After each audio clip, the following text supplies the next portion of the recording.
So can we all just agree that kittens are so cute? We love kittens. We love puppies too, but the first image I found was for kittens, and so I'm going to use kittens tonight. Maybe next week we'll use puppies, but we all love kittens and puppies, don't we? YouTube loves kittens and puppies. Don't you, YouTube? You don't want to demonetize a video talking about kittens and puppies, do you? I'm really kind of hesitant to talk about anything else. I have this trepidation that anything I'm talking about is going to get demonetized from the last week. Me being away, being on vacation, I was not privy to a lot of the things that are changing. Come back to find people are demonetized all over the place. So I really don't know what I'm going to do to this channel when I can't talk about what I normally talk about, if that's something that's going to be demonetized. Hopefully it's not. I don't think that this channel has anything to do with topics that are something that YouTube would find demonetizationable. I guess that's the word. I'm going to use it, but I do have a number of videos that get demonetized, and it happens quite frequently. However, now they're not just demonetizing the videos, they're demonetizing the entire channel outright, saying you're done. You are no longer eligible for monetization. We just had it happen with Godless Cranium, and Godless Cranium is pretty mild. I mean, I don't see any of his content to be offensive. Certainly something that isn't worthy of being demonetized. But I really don't know what to say in this video, because like I said, I want to talk about my vacation, or at least talk about some of the things that are coming up and kind of get back in the swing of things. But at the same time, I think we should just talk about kittens. They're so cute. I do love kittens, right? Kittens all love kittens. Kittens are the best. Yeah, see, we all agree on kittens. Why can't we just talk about kittens? We don't talk about great debate stuff. We don't talk about religion. They're better than puppies, definitely. Was there kittens in the Bible, Chris? Oh, he doesn't know. I'm trying to think. I have no idea. I'm inclined to say I don't think there are, but then some loser in the chat is going to be like, well, what about in Haggai 1:5 or whatever? I'm not really interested enough to even look up if there's kittens in the Bible. I know it mentions birds and bats, claiming that they're the same thing. No, it doesn't. That's actually wrong. They did put them in the same kind. That's actually a complete misnomer. So the Hebrew word that it actually places them under is just a general term for a winged creature, right? But it places them as different things. No, but I still think they thought they were related back then. No, they didn't, because they actually recognized the distinction in that bats were mammals. How were they? They didn't have any way of knowing that they were mammals back then. They didn't know what a mammal was. Yeah, they did. They still recognize the difference. Like, they recognize that birds lay eggs. Where's your citation for this? I got to read it up on this, because I think you're wrong on this. You can basically read any commentary on Leviticus. Okay. Virtually any commentary on Leviticus. Send me something on Leviticus, because I'm convinced that they've been really commenting on this for ages. My professor actually wrote an entire paper on it, because it's like it's just been a complete misnomer that they actually thought that bats were birds. I tell you what, you're showing me I'm wrong in this. I'm happy to not kick you out for demonstrating that I'm wrong. But, where's Jim when you need it? Jim, get in here. We got Lawrence in here. Lawrence can come in. The link is in the video description. People do like kittens. Yes, not to witness. Godless Cranium did get demonetized, and the reason they gave him was kind of nonsensical. Basically, along the lines of he was using other people's copy, when we all take clips from other people's thing. That's how you do YouTube. You do commentary on it. I don't see how that's a point to be demonetized. And nowadays, though, if you even use a small 5 seconds of something, they can claim the entire video, which makes no sense to me whatsoever. So I don't know what YouTube's doing. I don't know how they think that any of this is a good idea. Someone was probably flagging him, and it was probably an automated thing. I don't know. No, he had manual review. I think somebody actually had to go to his channel and look at it. That's in Godless Cranium's case, you're saying? Yeah, I'm pretty sure that he had somebody look at it to say, yeah, this is not something we can monetize. But again, how long have these channels been around? I mean, what's next? I mean, have they gone to Ken Hovind's channel? Have they seen, that what's on there? And by the way, I don't think he monetizes his channel, but still, I mean, half these channels out there put forth such misinformation. You finally have a good channel that I actually like. I think Godless Cranium really does go out of his way to make sure he puts out decent information. That's something that I think that that YouTube should be looking for. I mean, if they want to try to demonetize platforms that are blatantly putting out what we all know to be demonstrably wrong information, if you're a flat earther or a thing like that, then yeah, I get that. They don't want to they don't want to have advertisements going that. They don't want to promote misinformation. I understand that. But they need to be a little bit more selective on their algorithm of how this algorithm is detecting these channels and being able to differentiate, and not to say, oh, we're going to let it learn over time. No, that doesn't work that way, because now you have channels that are being suffering for the sins of other people. And I'm sorry, as an ethical person, I have a huge issue with that. You're literally punishing people for other people's putting out misinformation. And I think YouTube has a huge problem on their hands. It's going to get much, much worse if this continues with them just demonetizing channels outright. So I had, hey, hang on a second. I had Kittens at the beginning. Where were you, Shannon, for the first 10 minutes? That's all we talked about was Kittens. Nothing but Kittens. I was too scared to talk about anything else. All right, go ahead. So you think it's because he was like debunking shit then? Oh, see, you said a bad word. Now we're demonetized. Fuck, man. I went 11 minutes. Yeah, I was so close. I was going for the record of how long we can go without being demonetized, but nope. Oh well. So yeah, the reason he gave, he had posted something, and I don't know if that was from his channel or for something else, but the reason they gave was, like he said, that he was using content from other sources, which again makes no sense to me, because how do you have any kind of video when you're redressing somebody, when you're doing a rejoinder and you're saying, I disagree with this particular person's video? How do you do that without showing their video? That's fair use. That's the whole nature of the game from YouTube. From day one, you would have 15 minutes to a response video, and back then they would actually have response videos listed under other people's videos. So if you did a response, it'd be like, here's the response videos to this particular video. But I guess back then there was small enough content where you could get away with that. Now it's too big and bulky, and I don't think that'd be feasible. But you people can take people's videos and comment on them. That's what they do. I don't see how that's something that's demonetizable. Yeah, it didn't even say like video sources. It did it. It said like you said it said like sources, but it didn't. Did it specify other people's videos or? No, I don't. I'm not sure. I don't know any other content creator besides Mike Winger, I guess, got demonetized. 00132132777 demonetized Kittens. Dude, no, we love kittens. Kittens are good. Yeah, you guys are very heartless if you don't like kittens. Next thing you know, you're gonna, get a strike because you had pussy on your channel. See, right? I mean, now we have sexual innuendo, so now we have two things that the algorithm is going to pick up. Oh, so you're killing me. I mean, you can't function as a streamer unless you're allowed to have certain things you can talk about. I mean, that's what streaming is. Not everybody's going to be like talking about kittens for 2 hours. Even when you watch a video game, right? What do the streamers and the game players do? They're pretty visceral. They say all kinds of stuff. So if they get all demonetized, they're going to be a backlash from hell, because gaming is a huge part of YouTube. YouTube has a separate intake for it called YouTube Gaming even. So yeah, my main channel is mostly gaming. Somebody asked me, were you going to have a debate on Modern Day Debates channel? No. Yes, you didn't miss it. It is this Sunday. It got postponed because I went on vacation. I got to hang out with Dr. Hugh Ross, Dr. Howard, Richard Howe, Dr. Ken Samples, a whole bunch of them. And we had fun. It was really, really good. I got to have prosciutto and brie and little bite-sized pieces of beef Wellington. It was delicious. What's that guy's name again that you're going to debate?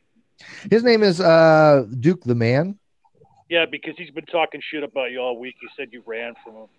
Yeah, no. We knew we had to postpone it. Yeah, you're running scourge, Steve. I know. No, I'm thrilled to death that I actually get somebody I can actually. Who let the Russian Jew in? Hey, Lawrence. I think now we're talking about Jew. Now we're definitely getting demonetized for the J word. No, we're not. YouTube, I'm Jewish. I can't be anti-Semitic. I'm Jewish. I love Jewish people. Go Israel. How are we going to get demonetized?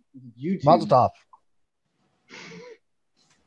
Who knows what's going to get it demonetized? I don't know. I mean, like I said, you just have to be careful with like walking on eggshells that anything you say is going to be used in the algorithm to say, oh, well, no, this channel said this or this video said this, therefore we're going to demonetize the video or the entire channel. It just seems really bizarre to me. I was monetized up until the up until they changed the requirements for it, and I had like video game title The Quest for Cake as one of my titles, and it got instantly I got the yellow dollar right away. So, but is your channel now demonetized or just videos are being demonetized? It got permanently demonetized because I didn't have the requirements. Oh, okay. Yeah, well, I know back when they had a certain threshold, you had to meet like 1,000 subs and 10,000. Yeah, I don't have that. No, I mean this channel definitely meets that, so that's not an issue. But I'm more worried about, again, their algorithm, because there's only so much advertising revenue to go around, right? I understand that YouTube wants to put the advertisers on the channels that get the most exposure. I totally understand that. But people put out content knowing that it's going to be advertised, and we have no control over the advertisement on there.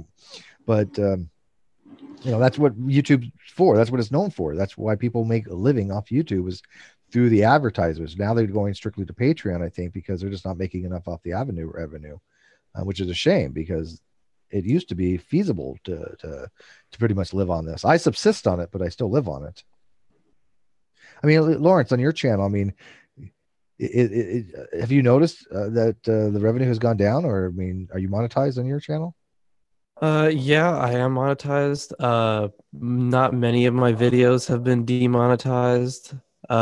Revenue itself has stayed pretty steady, honestly.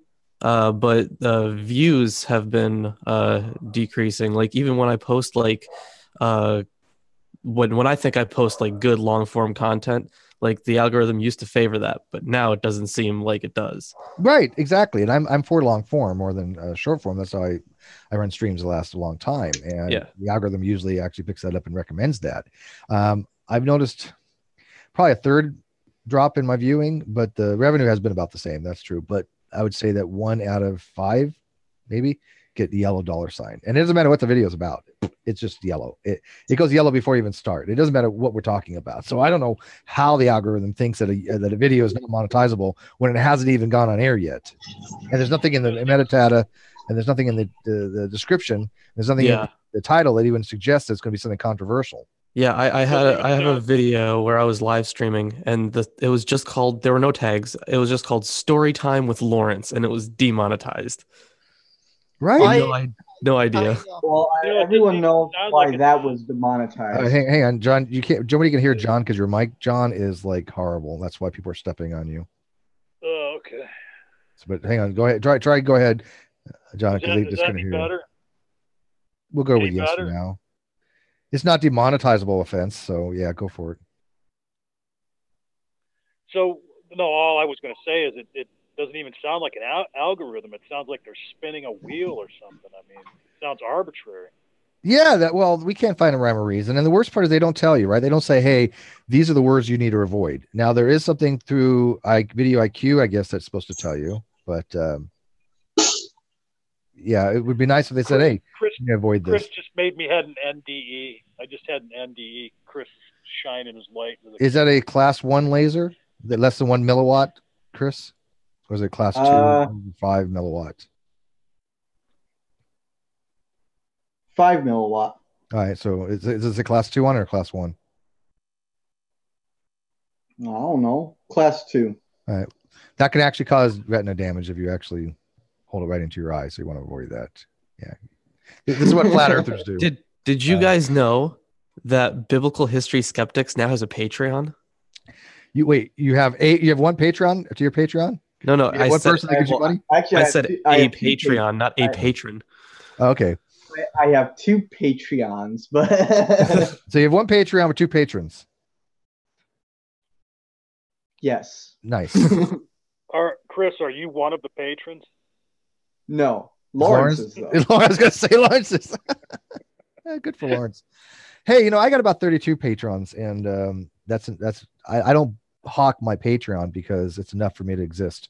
And so, I'd rather have people go to the Non Sequitur show and do that Patreon because that's our big, funding kind of stuff. But I also became a patron for non-sec recently. see, I think sharing the wealth. I mean, to me, I look at it this way. I'd rather have, let's say I enjoy content, right? I'd rather have person, instead of giving like one channel, like, $100, I'd rather see them give 5 channels, $20 in each month, or 2 channels, $50 each a month. So that kind of stuff. I'm all for breaking it up with good content, because we all have a community where we all kind of share our platforms in some ways. We share our thoughts, we share our guests. I believe in a rising tide lifts all ships when it comes to that. But that's how I view it. So I don't mind when somebody says, I'm a Patreon to Steve, but I'm also Patreon to all these other people. I think that's great. So there's no way I'd ever give money to you guys. I think you're one of our biggest donors, but I'm thrilled that you like our stuff. I mean, to me, it's not the size of the Patreon. It's the fact that somebody's even willing to give me $1 just for me giving my views on things and having a good show on Non Sequitur, or like we have the Rum and Coke nights. I think they're fun. Or when I talk about my blog, it takes a lot, just 4 hours to talk about some of these topics. So I did buy you guys a present. Well, not you. You were on vacation, so you got excluded. You got a what? I bought you guys a present, but not you, because you were excluded. You were on vacation. So no sex toys from me? No. Kyle gets to play with it. Dr. Rhodes is in the live chat. Hey, Dr. Rhodes. By the way, like I said, I probably won't be doing it this stream, but next stream, I'm going to be talking about my experience with and the AMP convention with Dr. Rhodes. It was really awesome. I'm going to go into a lot more detail. I'm going to show you the books I got. I'm reading a couple of them right now. I'm reading one of the ones by an astrophysicist. We're going to be having a hangout on that book, actually, with Dr. Kroon on multiverse. And if we can get, I don't know how to pronounce his last name, Dr. Jeff Z, I'm going to call him. So I don't know how to pronounce his last name. I don't want to butcher it. But if we can get Dr. Z to join us one of these days, and I talked to their secretary, she's all for it, he's all for it, that'd be great, because I really have some questions on the multiverse forum. Yeah. Like I'll ask you guys a question before I ask him, because he wrote a book on this. Literally, he wrote a book on it. And it's small. It's not like it's that technical, but I was thinking about this. So you guys know what the multiverse theory it kind of entails? Lots of universes. Yeah, but there's different levels of multiverse, right? And again, a lot of this I kind of already knew, but he explains it really well. But the level 1 multiverse is basically something we kind of know exists. That is just what's called a Hubble's volume. So if I have myself as the origin, the entire sphere that's the observable universe is our Hubble volume, everything contained in that space. Anything external to that space, we can never see. It's forever outside of our epistemic limit, because we will never see the light from it. It's expanding away from us at a higher velocity than light can travel from where it's at to reach us. So anything that's inside the Hubble's volume, we can see, but eventually as it expands, it's going to grow outside of that Hubble's volume, and it's going to reach a point where it's going to be no longer visible to us. So it's forever outside of our reach. So if I went 43 billion miles, or 43 billion light years in one direction, so I'm like literally halfway across the universe, because if we're taking it as like 93 billion light years across, then that new origin will be a new Hubble sphere. And so the direction from that Hubble sphere to where we're at now, that we can see. We would literally be on the edge of the observable universe. Like we're looking at the observable universe and seeing the edge from our perspective. They will have a new Hubble's volume. Now, anything further away going the direction that we're going, we'll never be able to see that. So my question was, that's called a level 1 multiverse. So there's different observable universes that exist in a complete universe, and there could be thousands of them, but they're just basically in our universe. It's just we're isolated because of the fact that we can never travel faster than the speed of light. They can't travel faster than the speed of light, so we can never get to the places that exist, but they're just forever outside of our observation. So my question to Dr. Jeff was, or going to be, and by the way, if Kenny's still watching, he can pose it to him if he can remember it. If not, I'll write it down and send it to their secretary. But my question was this: if God created the multiverse, right, then why does God sustain areas of a universe that we have no access to and could never have access to? Now, there's 2 philosophical approaches that I thought about with this, and give me you guys' opinion. One philosophical approach would be that God literally sustains them, and that matter does actually exist. It is actually physically there. Okay, in which case, to me, indicates a God of wastefulness. Why is God having to sustain something that just has no use because we'll never see it. If God didn't want to sustain it there, we would never notice the difference. He could just make it apparent, right? He doesn't have to make it physical. We could never tell I already the difference. know the answer to this. Well, let me finish with the other part. So the other thing would be if God doesn't sustain it. He just says, we're going to make these people think that there's mass there when there's really not, or other universes there when there's really not, because they're never going to notice the difference. We just have to make it appear, mathematically this is the case, in which case God would be deceptive. So in one case, it just seems to me God is creating something for no reason because we will never observe it. So why is it even there? Why do we care what happens in a multiverse that's in an observable Hubble sphere? That's not something that we're going to ever have privy information to, right? I mean, zero. You know Hubble's volume, so maybe you might be able to address this question after Chris. But Chris, what do you think? I mean, why would God maintain that in multiverse if we're never going to be able to observe it? Well, it's assuming that God is the one doing the maintaining. Well, I mean, the Christian narrative I'm talking to Kenny is God sustains this universe. The universe would not exist if God didn't exist. So I'm going by the Christian narrative. But that's setting up a contingency, not necessarily stating that God is intimately playing a part in sustaining everything. Well, this is their argument from Reasons to Believe. So this is why I'm asking. So they literally argue that God is just going around just like. Well, they believe that God is you can't extricate God from the universe. If God no longer existed, the universe would not be able to sustain itself. It would have existence as well. Oh, so they're literally treating God basically like a platonic logos. Sure, or I think it's still more reminiscent of a theistic personalism approach, where God is a great demure of the universe. But be that as may, even if God wasn't sustaining it, it doesn't matter. Let's say that the Reason to Believe narrative is, I'm getting it wrong. Let's say God doesn't sustain the universe, but God still created all that extraneous matter that exists somewhere that we'll never have access to. Now then you start moving into level 2 universes, right, which are like nucleation of bubbles. Wait, I want to stop at one thing with level 1 multiverse, because there is something odd to say, and like it sounds counterintuitive and bizarre because it is, but like there's sort of a question on whether you can even reasonably discuss something existing outside of your own Hubble volume. Like the analogy I've heard talk about, Leonard Susskind talks about the holographic principle. So when something's falling into a black hole, you can talk about the information that you can perceive outside of the black hole and never actually crosses the event horizon. It just kind of red shifts until you can't see anymore. Mm-hmm.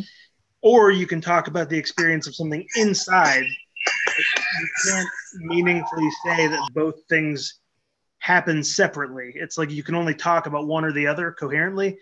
And the same thing could apply to basically the cosmological horizon that's 14.8 billion light years away.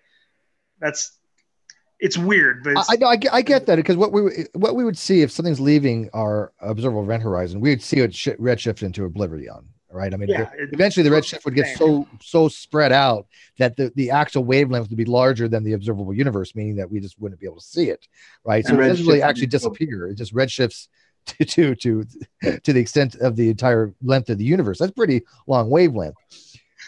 But I get what you're saying as far like the information. If we're talking about the holographic principle, then all the information that's required to describe the state of our known universe, and I mean the observable universe, would be encoded on that I guess the surface area of the Hubble volume, right? Yeah. Okay, so if all the information is encoded on the Hubble volume, then if you move away from that center, if I go somewhere else, I've now created a new Hubble volume where the information is encoded in a different I guess I would call it I hate to call it a membrane, but that's kind of what it is. It's the surface area of the Hubble volume, right? Yeah, and like basically that would be true of any different position. So it might not make sense to physically say that there are more Hubble volumes. Like I don't know. I don't actually think that that's like accurate. I just think that physically you could make an argument that it doesn't make sense to talk about multiple Hubble volumes.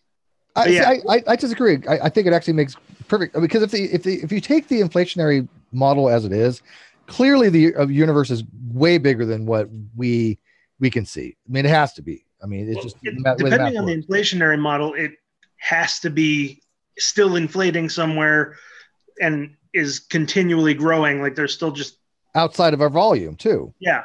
Okay. Or it could have reached a specific location and stopped. Like I still don't understand the argument for that. But well, let's say that I did go, and I'm going to use the whole volume, right? Not this observable, because anything that was 13.7 billion light years away is now 43 billion light years away, give or take. So let's say we are able to instantly transport ourselves 43 billion light years away. I could look and I could see the Earth still, even though it is billions of miles away. That is still within my observational ability. But if I do it the other way, if I look the other direction, right, I am now going to see universes, or excuse me, galaxies and stars that Earth can never see. It's forever outside their observation, correct? Yeah. Okay. Now, my question again is, if those galaxies exist physically, and again, this goes a lot of philosophy, what it means to exist, but if they physically are created by God and sustained by God, or even if they're not sustained by God, they're still out there. They still have some kind of being. They still have ontology. What's the point? Why would God create something that has no purpose whatsoever? We will never be able to observe them one way or another. We'll never able to know whether they actually have physical existence or not. God could just make it appear that they have influence to us, because dark flow would be a case of another quote unquote universe influencing ours. Okay, fair enough. Or like something beyond our current Hubble volume that probably influenced particular velocities early on. Yeah. Yeah, exactly. Wait a minute. Where are you getting though that we will never? Because it's impossible. Yeah. Why is it impossible? Because the laws of physics preclude it.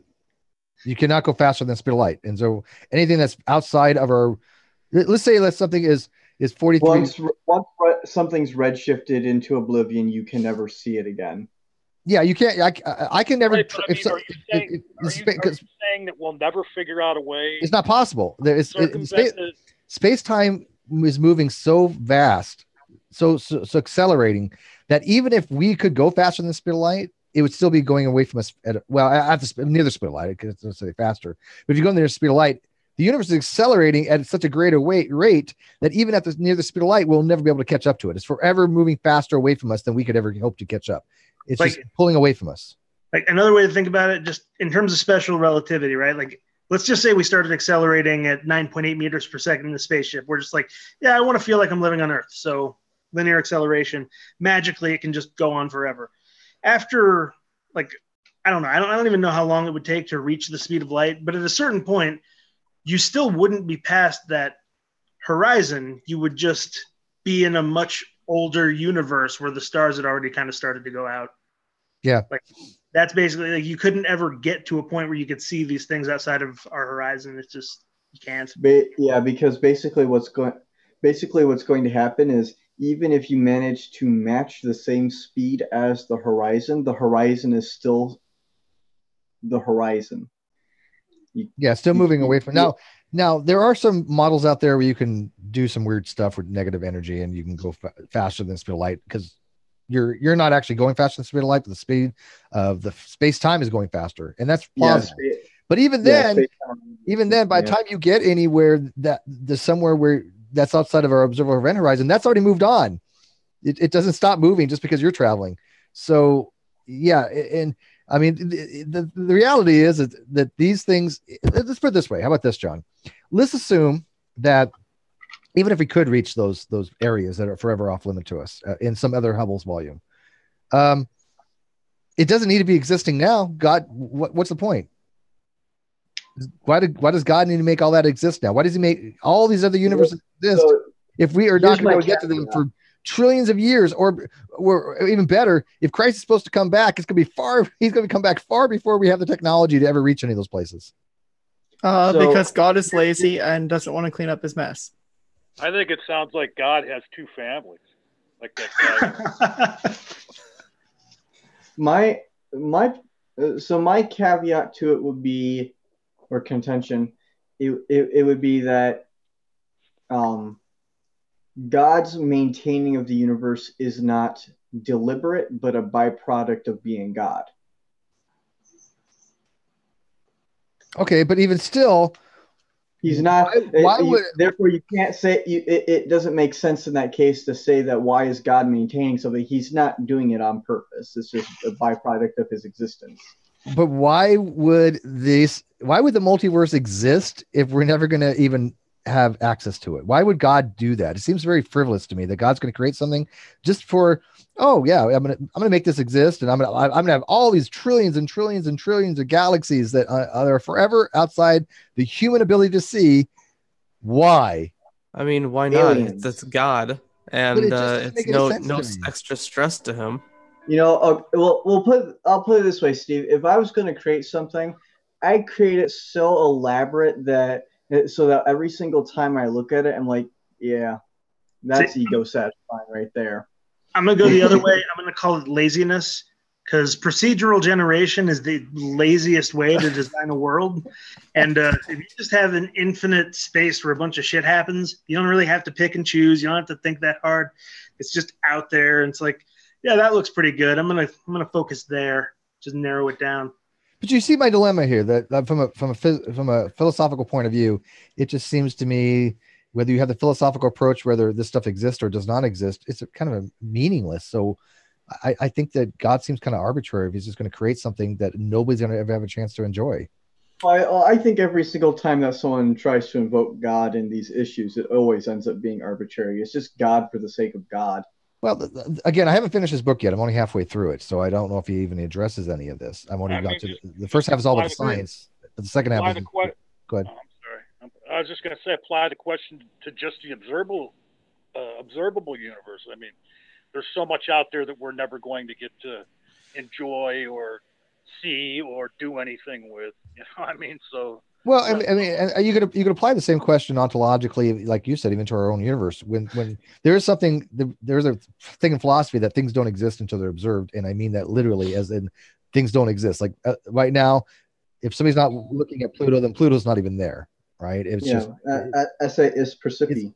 Yeah, it's an idealistic type of approach. I don't subscribe to it at all, but back in the day, that there was people that has to subscribe to that.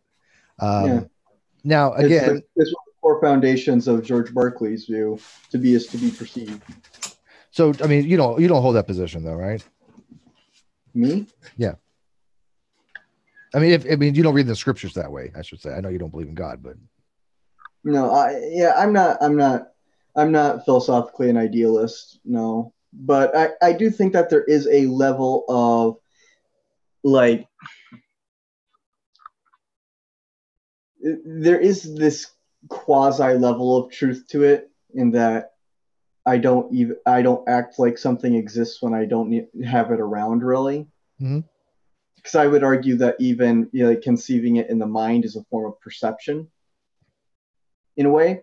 So when I'm not even thinking about it, it's no different than if it didn't exist. Functionally speaking, sure. I mean, and I do agree that our observations of reality are not what reality actually is. I don't know, man. If I don't think about the sun, I'm still gonna like the Earth is still gonna be around it later. It's not like if everyone just forgot the sun existed for a day, we wouldn't like move through space far away. Yeah, I still think the sun has physical existence, whether somebody is observing it or not. Right. No, yeah. I'm just talking about it from like an observer perspective. Like if I'm just walking around, really, to me, I couldn't give two shits if the world was round or if it was flat or whatever, because I'm just going to go about my day not even thinking about it anyways. Yeah, fair enough. It ultimately just does not make a difference. So let me ask Zero. So Zero, you seem to accept a level 1 multiverse. I do too. How about a type 2, where you actually have these kind of like nucleation points of universes, and inside each of those universes is an enclosed, self-enclosed, thousands of observable universes and Hubble spheres. All right, I don't know. I want to just say that I don't actually think that there's too much of a difference in my mind between level 1 and level 2. Like there is, but. Mm-hmm. I say it's a huge difference. In terms of our existence as related to it, though, then either all universes have the same physical parameters and like everything as ours does. So there's some sort of underlying necessity for the laws of physics that allow us to exist, or it's kind of random, in which case, based on inflation, you would expect different regions to basically collapse into different vacuum states, which would functionally look like different laws of physics.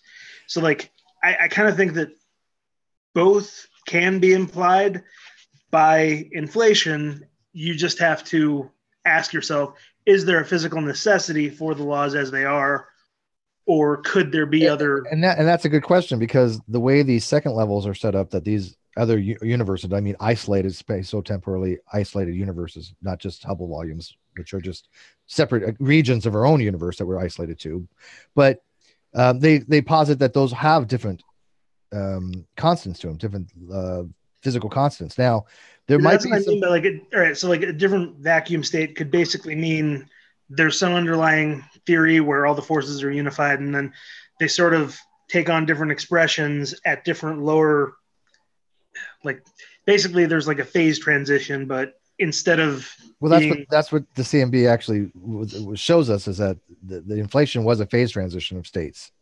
Yeah, but why we actually see the fluctuations of temperature, and even though they're cosmically isolated from each other, this is why I think inflation solves that problem. There's no reason why should there be a thermal equilibrium in the cosmic event, or excuse me, the cosmic micro background radiation, unless there was at some point in time they were causally connected. That the only explanation of that is inflation. It's not. I don't think it's the only explanation, but it works for me. I think it's the I think inflation's probably true. I just think it's interesting to talk about other possibilities, but like, as I argued, all I mean is, if it's possible, doesn't it?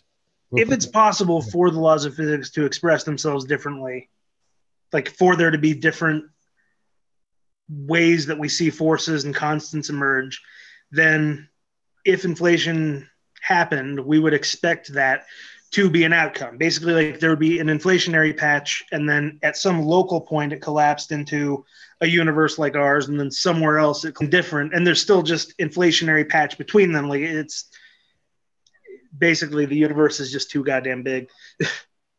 I don't know.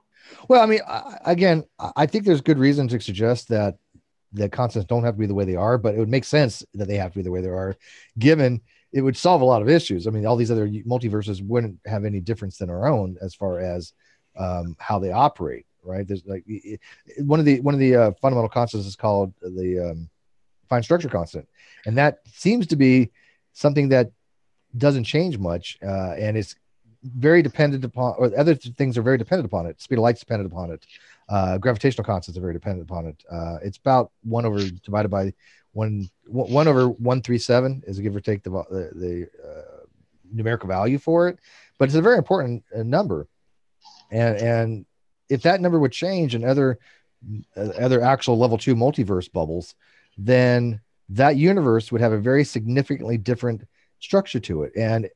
And as you said, a lot of that would result in some kind of cataclysmic decay or non-existence of the universe, because particles couldn't even form. You couldn't even get across the Coulomb barrier, so you couldn't even get protons and neutrons to come together. You couldn't get electrons to orbit. Particles that we recognize wouldn't exist. We don't know what would be possible, like if those things are different. It wouldn't be atomic mass like we understand it, though. Yeah, there could be something completely different that we just are not going to be able to conceptualize. But like that's what I'm saying. Like, if that's even a possibility, then like whether that's a possibility or not, we would express. I don't know how to say what I'm trying to think. Well, I can tell you this: the inflation theory, I think, solves 3 main problems. One, it solves the cosmic event horizon problem, which is basically in the cosmic background radiation. We've noticed it is at some kind of, for all practical purposes, thermal equilibrium. It's homogeneous. So this homogeny that we see in the CMB shouldn't exist, because they are so far apart from each other. They should have never been in causal contact with each other to have any kind of thermal equilibrium. The only way that's possible, if the universe expanded really quickly in a matter of microseconds, from a very small state to a very, very large state to what we observe now. It also solves the monopole problem. According to modern physics, we should see a lot more monopoles, which are basically magnets with only one side.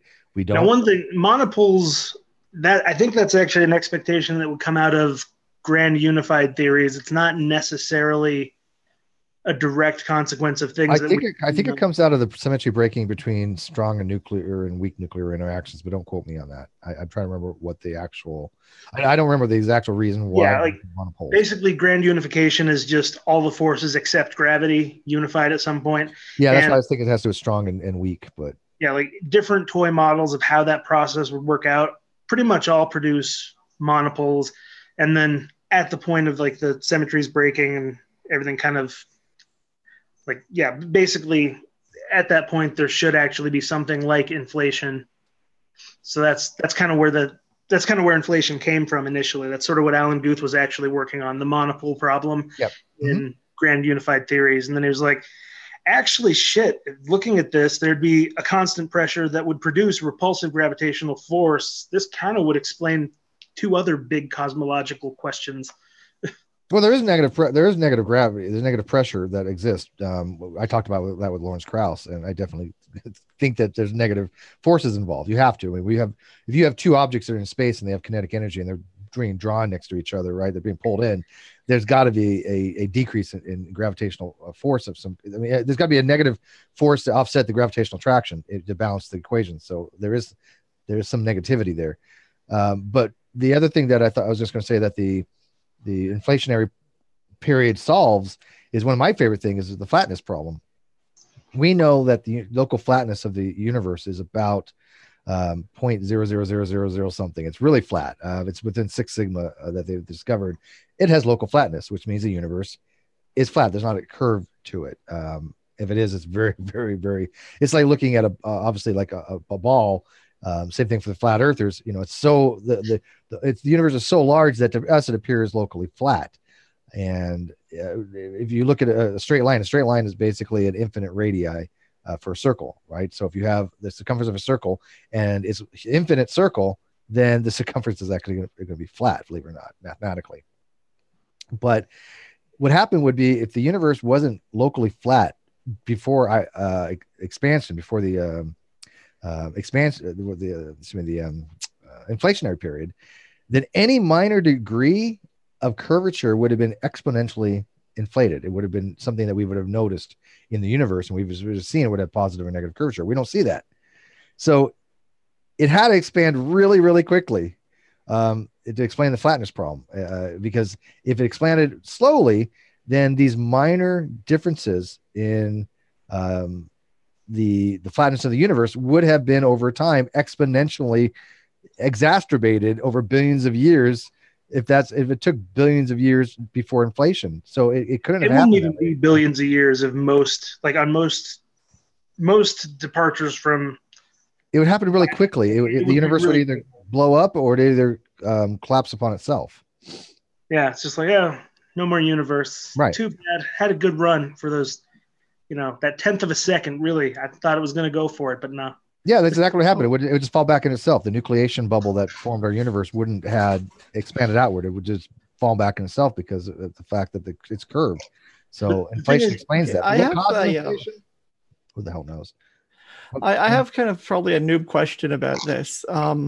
So when we're talking about the curvature of the universe, are we like talking about the literal shape of the universe or something else? Yeah, no, it's the shape of the universe. If the universe is curved, has positive curvature, that'd be akin to saying, if I went far enough, I would come back to where I started. Yeah. If I said negative curvature, that's more like a saddle, right? That's okay. And then if it's flat, it just means that two parallel lines will never cross. Yeah, I was just never sure on like if it's just the literal shape or something else. It's literally the fabric of space-time. Okay. Like it's a shape, but you can't really think about it in 3 dimensions very well. Like, okay. The closest, like the best thing is like an analogy. Like he was saying, like it would be like being on the surface of a sphere if it was a 2-dimensional universe that was closed. You walk far enough in one direction, you're back to where you started. Or saddle shaped where things will diverge in weird ways, or it's flat but still infinite in extent. But one weird thing is that even inflation could only Like it would decrease the flatness necessary early in the universe by like 126 orders of magnitude or something. But one thing is, we don't actually know what prior we don't know what probability distribution there could even be for different parameters. So like, it's not, I don't know. I actually don't think it's a very good argument, but it's one thing that Sabine Hassenfelder, I don't know how the hell to say her name, German name. She talks about that a lot, where basically we don't know what the actual previous distribution was. So bringing it down by like 120 something orders of magnitude sounds pretty good, but it still could just be that we have a much smaller, like it was more likely to just be some value close to the parameter that we already see, like close to flatness. It's strange. I don't actually buy it, because any probability distribution would at least be improved by inflation. But yeah, I have a hard time with probability distributions. I got in a discussion with Dr. Rachel Traylor on probability distributions and realized, yeah, I'm out of my depths. I don't. They're really complicated. It's more complicated when you don't know, even in principle, like how you could figure out what that distribution would be. It's just exhausting to even think about. Yeah, all I remember is that on any distribution, if it's normalized, you have, well, if it's, I know it's, what's it called? Is it unitary? When you have all sums of all probabilities must equal 1. But I forget the technical name. It starts with the U, but I don't remember what it's called. Yeah, I mean, that's just one of the axioms of probability theory, basically, that the total probability has to be 1. Unless you're Mr. ID. Oh, yeah. I mean, he got it down. It can go up to 3 somehow. 3.4 because of supernatural causations. You guys saw his, did you guys see his challenge to Mr. ID. Mr. ID's my buddy. Yeah, you and him are tight, right? The only one that can translate them. Have you seen his books on Amazon? Oh my gosh. Yeah, I've read them. You didn't read all of them. Poor man. Do you need a hug? I feel like I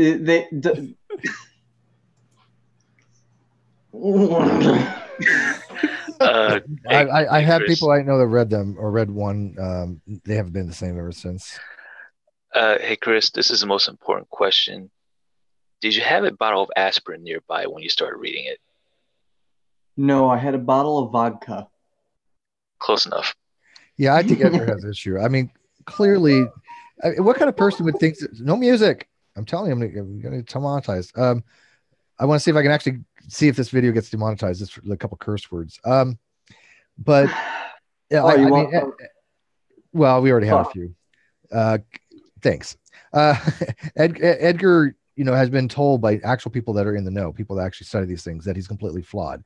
At that point, I don't know how you can actually take him as an honest interlocutor, right? To me, that's a dishonest agent. If everybody in the field, let's say biology, as Steve, you got ATP synthase completely wrong. You're hosed on it. Let's explain it to you.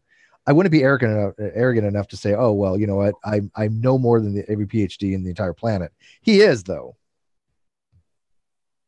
I mean, a lot of people feel that way about some field, though. Like, a lot of people feel that way sort of about psychology. It's like, yeah, I mean, they did all this research, but, like, it doesn't sound true, so fuck them. Like, a lot of people psychobabble. Yeah. Someone said the Journal of Endocrinology and Metabolism is garbage science. Wow. Yeah. Why did they say that? Because I cited them an article showing that there's a genetic cause for people being transgender, and they're like, "Oh, that's garbage science." What's the problem with that? I don't know. They're just being assholes. Because God doesn't like transgender people, Steve. I don't understand. I don't understand the reasoning for that. I mean, because God's a petty piece of crap. You got to keep up. Well, I don't know if all theists think that way. Steve's a theist. I don't think he thinks that way. I don't even think this guy was a theist. I think it was one of the super skeptics who's just like, I believe nothing. Oh, I hate those people. Get in here, Jim. Yeah, I believe nothing. One of those what I don't understand about it is that people are born with, things that are not right all the time. I mean, why can't it be that someone is born with their sexuality or their gender not matching what their body? Because that would be God. Pretty much. They're saying that God, I guess, purposely went out of their way for this person to be sinful somehow, like being trans sinful. How they I hate that. that. I don't understand, but that's how they narrate it, right? Because no, God would never do something like this, because this person in the position of God, making somebody be in a sinful state. Well, right. But he would just, let all kinds of people be born with all other kind of conditions. Right. I mean, how is being transsexual how is even the realm of somebody who's born with like a harlequin? All right. Look, we know that those 2-year-olds are sinful, and that's why they have leukemia. It's their fault. Yeah. This is how that works. There was that. I definitely got you demonetized there. I'm sorry. Yeah, it's pretty disturbing. These are the questions that I was supposed to send to Dr. Kenny Rhodes. He had asked me the other day to send him questions Christians that can't answer. Now, I sent him the video because I didn't have time. I told him I was still coming off vacation, and unfortunately, I lost my wallet on my vacation. So getting all that taken care of, it sucks. Oh well, I'm not going to stress over it. I'm going to have my cards. I need to get my cards replaced anyways. As you know, my ID was all expired and all that. So I got to get it taken care of anyways. I'm going through the process. So maybe this was actually a good thing. It actually forced me to get off my ass to actually get proper ID. So I'm avoiding the only thing bad about that, Steve, is now you don't have your condom. I don't have my dog tag. That's the only thing I'm missing. I lost my dog tag. The only one I had left from the Navy. Had all these years, 50 years, and I lose it. So I gave mine to my fiance when I was still in, and when I asked and he him never back, he never gave it back to you. Well, no, she gave them back to me, but they were folded. They were folded into fours, and so when I unfolded them, they kind of just busted apart, and I went and got them tattooed on my chest. Yeah, you can't fold a dog tag; it's metal. Yeah, well, I literally went that day with my friend. I was drunk and stupid, and I went and got them tattooed on my chest, and I was like, I'd like to see that dumb bitch take them now. That explains a lot of your tattoos, I think. Yeah, you're probably... Now we're definitely demonetized, right? Are we there yet? Ageist. Yeah, especially Jim's tattoo that says, "You can't take this, you dumb bitch." Yeah, sexist. We're all... Well. The tattoo doesn't say that. I just want to clarify. It doesn't actually say that. That was what I said. No, I know. And now I know why she's your ex, calling her names like that. No, her name is Rose, and she's a stripper now, I think. Okay. Do you still have her number? She's single? Oh, dude, I would not do that to you. I would do it. Come on, man. Yeah. Don't worry about us. We're good. We'll take it. Yeah. We can handle it. You know where she strips at? Yeah, in Hartford, Connecticut. Oh, I used to live in Windsor. Well, it's somewhere around. It's somewhere around Hartford. I haven't been there in years, but it's a place called Juicy's.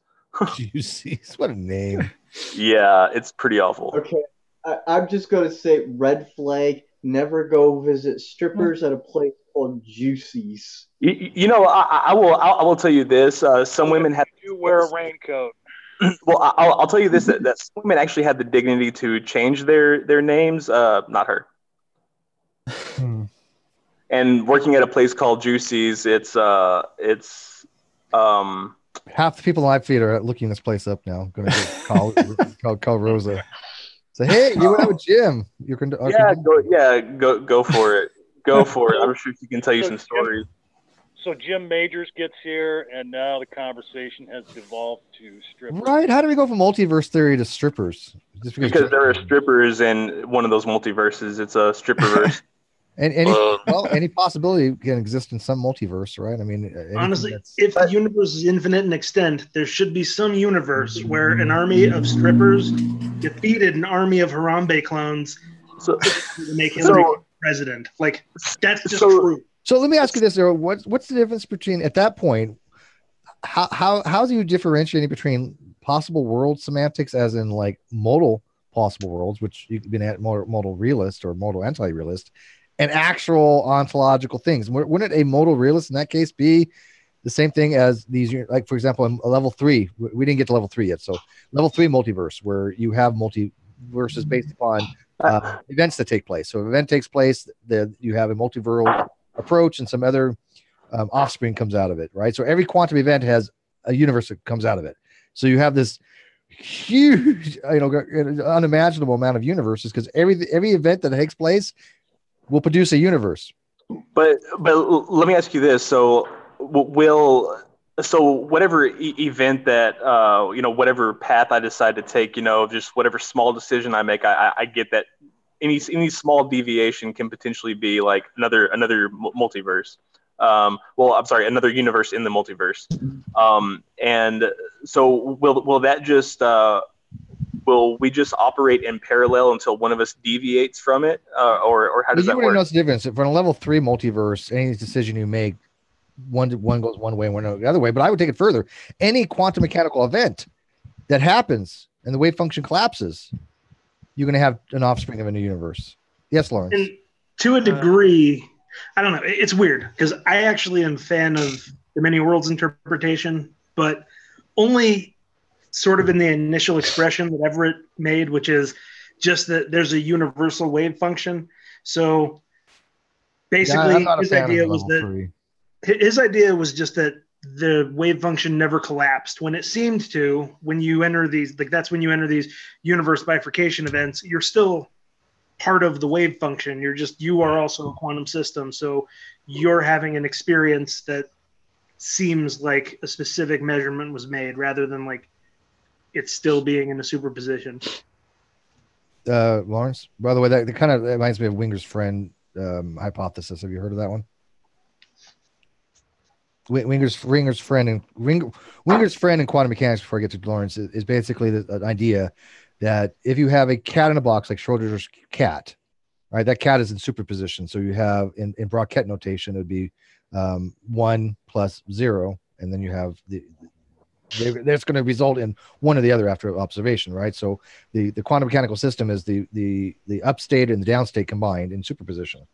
So if you go into the box and you observe it, right, you now become superpositioned. Even though you see the cat in one position or the other, you're now in a quantum mechanical state to somebody outside. And so right, because you're relative.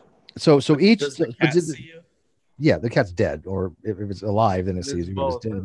But you're now in a quantum mechanical system, and any friend of yours that's looking at the system, they're in a quantum mechanical state. So it just goes on an infinitum of how these quantum mechanical states, and they did an experiment this recently to actually validate that this is actually what does happen. Unless you just dump the box out and show everybody the dead cat. Yeah, I mean, as Athena points out, the experiment shows there's no such thing as objective reality. It doesn't make any sense to say this is objective reality, which I've said for a long time. Well, no, reality doesn't seem to have any kind of. I mean, I think there is an objective state of reality, but I don't know what it means to have objective reality. All right, but in that conception, objective reality is the entire wave function. It's not this part that we happen to observe.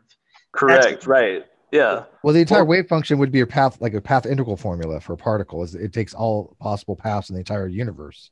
But in order for a particle, it sounds big, and it is. Okay, but correct me if I'm wrong. But in order for it to be objective, you would have to start off not in a superposition. You would have to start off from a non-observer standpoint. And then become the observer in order for it to become objective. Because if you just exist within the superposition, well, then you don't know what's going on outside the box, and you're not aware that you're being unobserved. Well, there's something like morality called ideal observer theory, and I think the same approach would be for quantum. That the quantum would be there is no ideal position. It doesn't exist. Oh, that's a lie. It's missionary hardcore. Jim really knows how to bring out a conversation, doesn't he? I need this back in like really dumb terms. So let's okay. So like sometimes you can like throw your legs over your shoulders, or you can just usually just hold them with the ankles is fine, Chris. As you get older, you get to experiment more. It's really cool. Yeah. You get to experiment more. You'll get there one day. Right. So wait, oh god damn it, Chris. Yeah, sorry, I couldn't remember your name for a sec.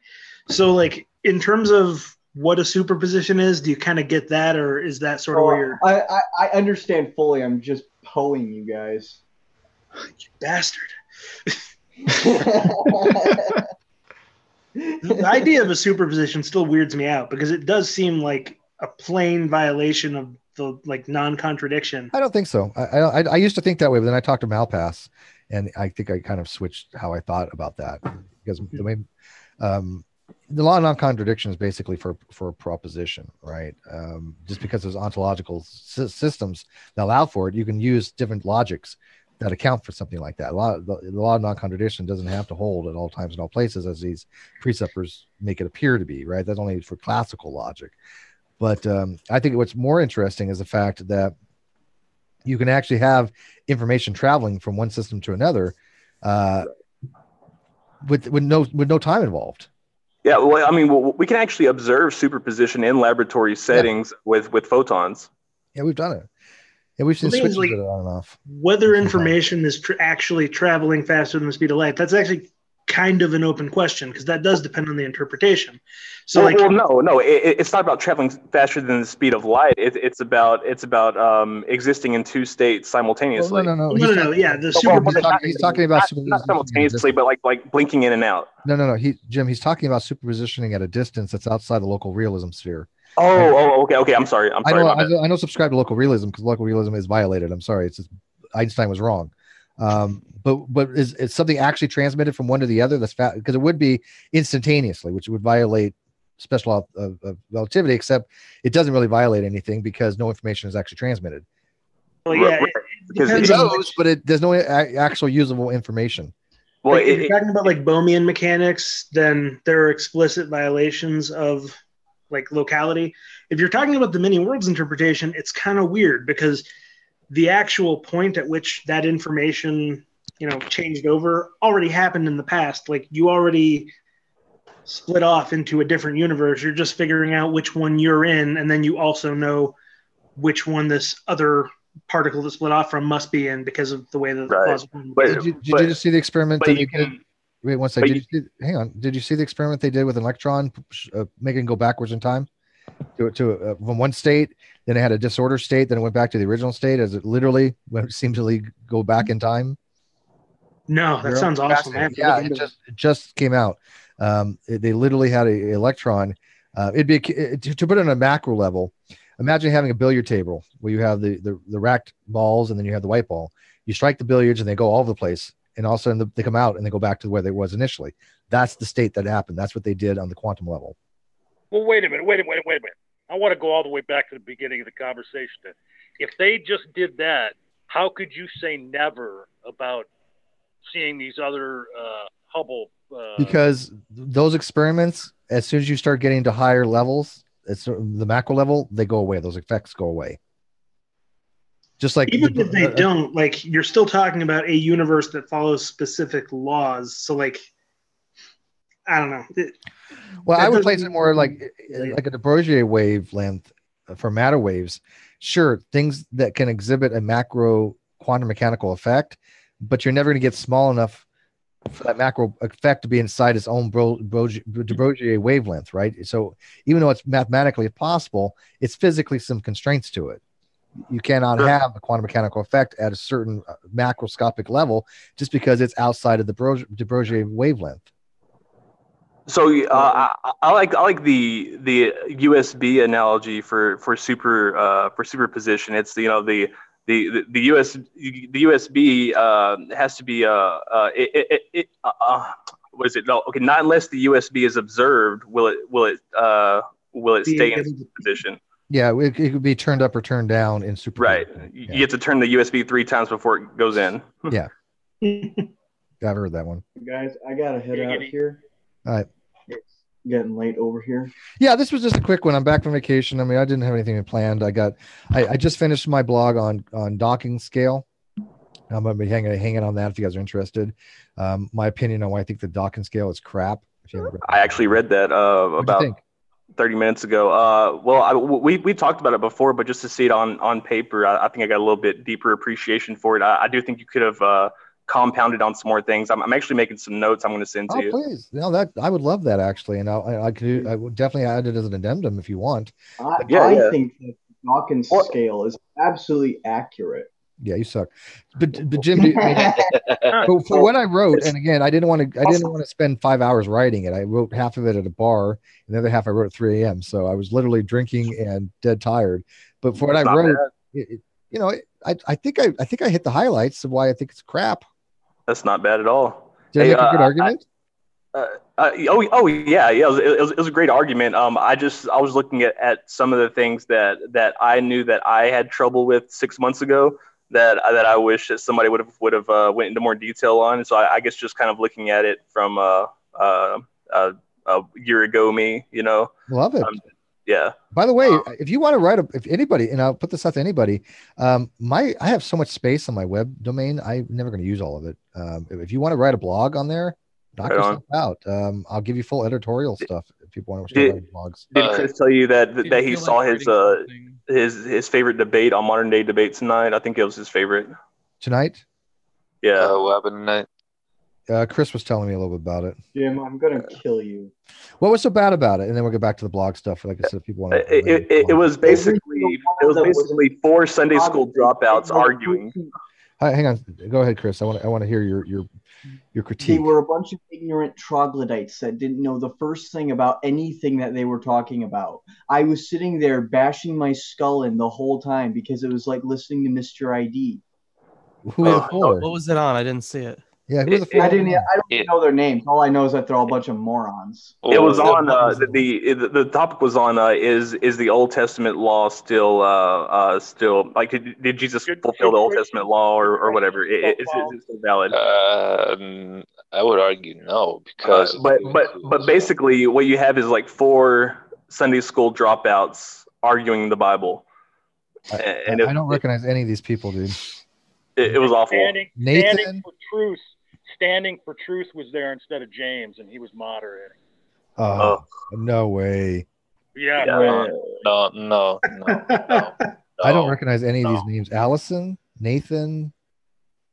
Yeah, I don't know who these people are. Standing for truth as a moderator. I might actually have to go check this out. This sounds like a disaster. Oh, it was like I was yelling at my TV, and I had to keep reminding myself, my daughter's trying to sleep. My daughter's trying to sleep. C Sleeper says, Steve, is your main contention that knowledge requires certainty part? I put that in there. Why?